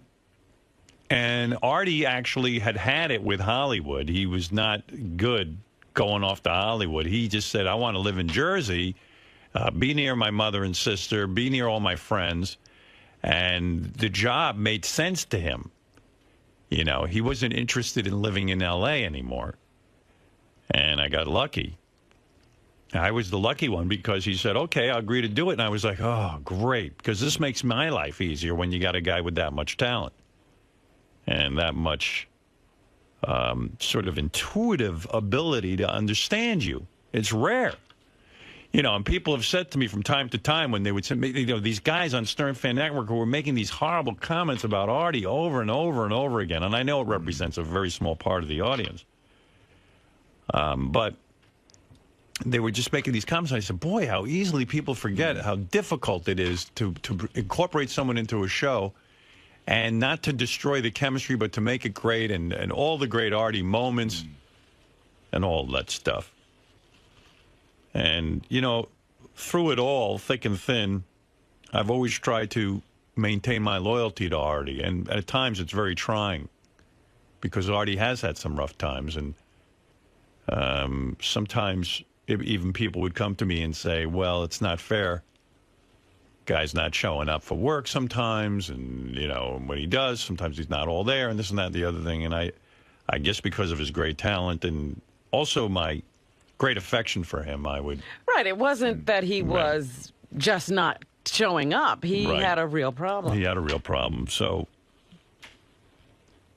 I certainly wish Artie well. I haven't spoken with Artie. Robin has. Tim has. You know, I don't know. I just haven't... I don't know. I don't even know. I'm just freaked out. I don't know what to do. Right. I figured if Artie wants to talk to me, he's going to call me. Well, I don't know that he's... I don't think he's at that point. Yeah. No. At some point, I'm sure he will. But, you know, I only wish him well. And, you know, I don't know what's going to be. But it was pretty upsetting when I heard the news. And it was like, ay. This is just too much to bear. And my thoughts go to his mother and his sister, who I am sure are in great pain. Absolutely. Yeah. Because that's mind-blowing. So I'm upset. I've been down about it. Yeah, we haven't talked much about it. Yeah, and I haven't talked. You and I haven't talked much about. Robin and I spoke a little bit about it, but we haven't. None of us have really talked about it because around here we weren't sure even who knew what. Right. You know, and we didn't want to be the ones spreading any gossip about Artie. There were people here who are close to Artie and stuff, didn't know what was going on, and I would not. They came to me and said, "What's going on?" And I said, "It's a family matter. I can't comment, and I don't even know what I know is right. I don't know. I just backed off because everybody comes to me to gossip, right? And I didn't want to gossip about Artie.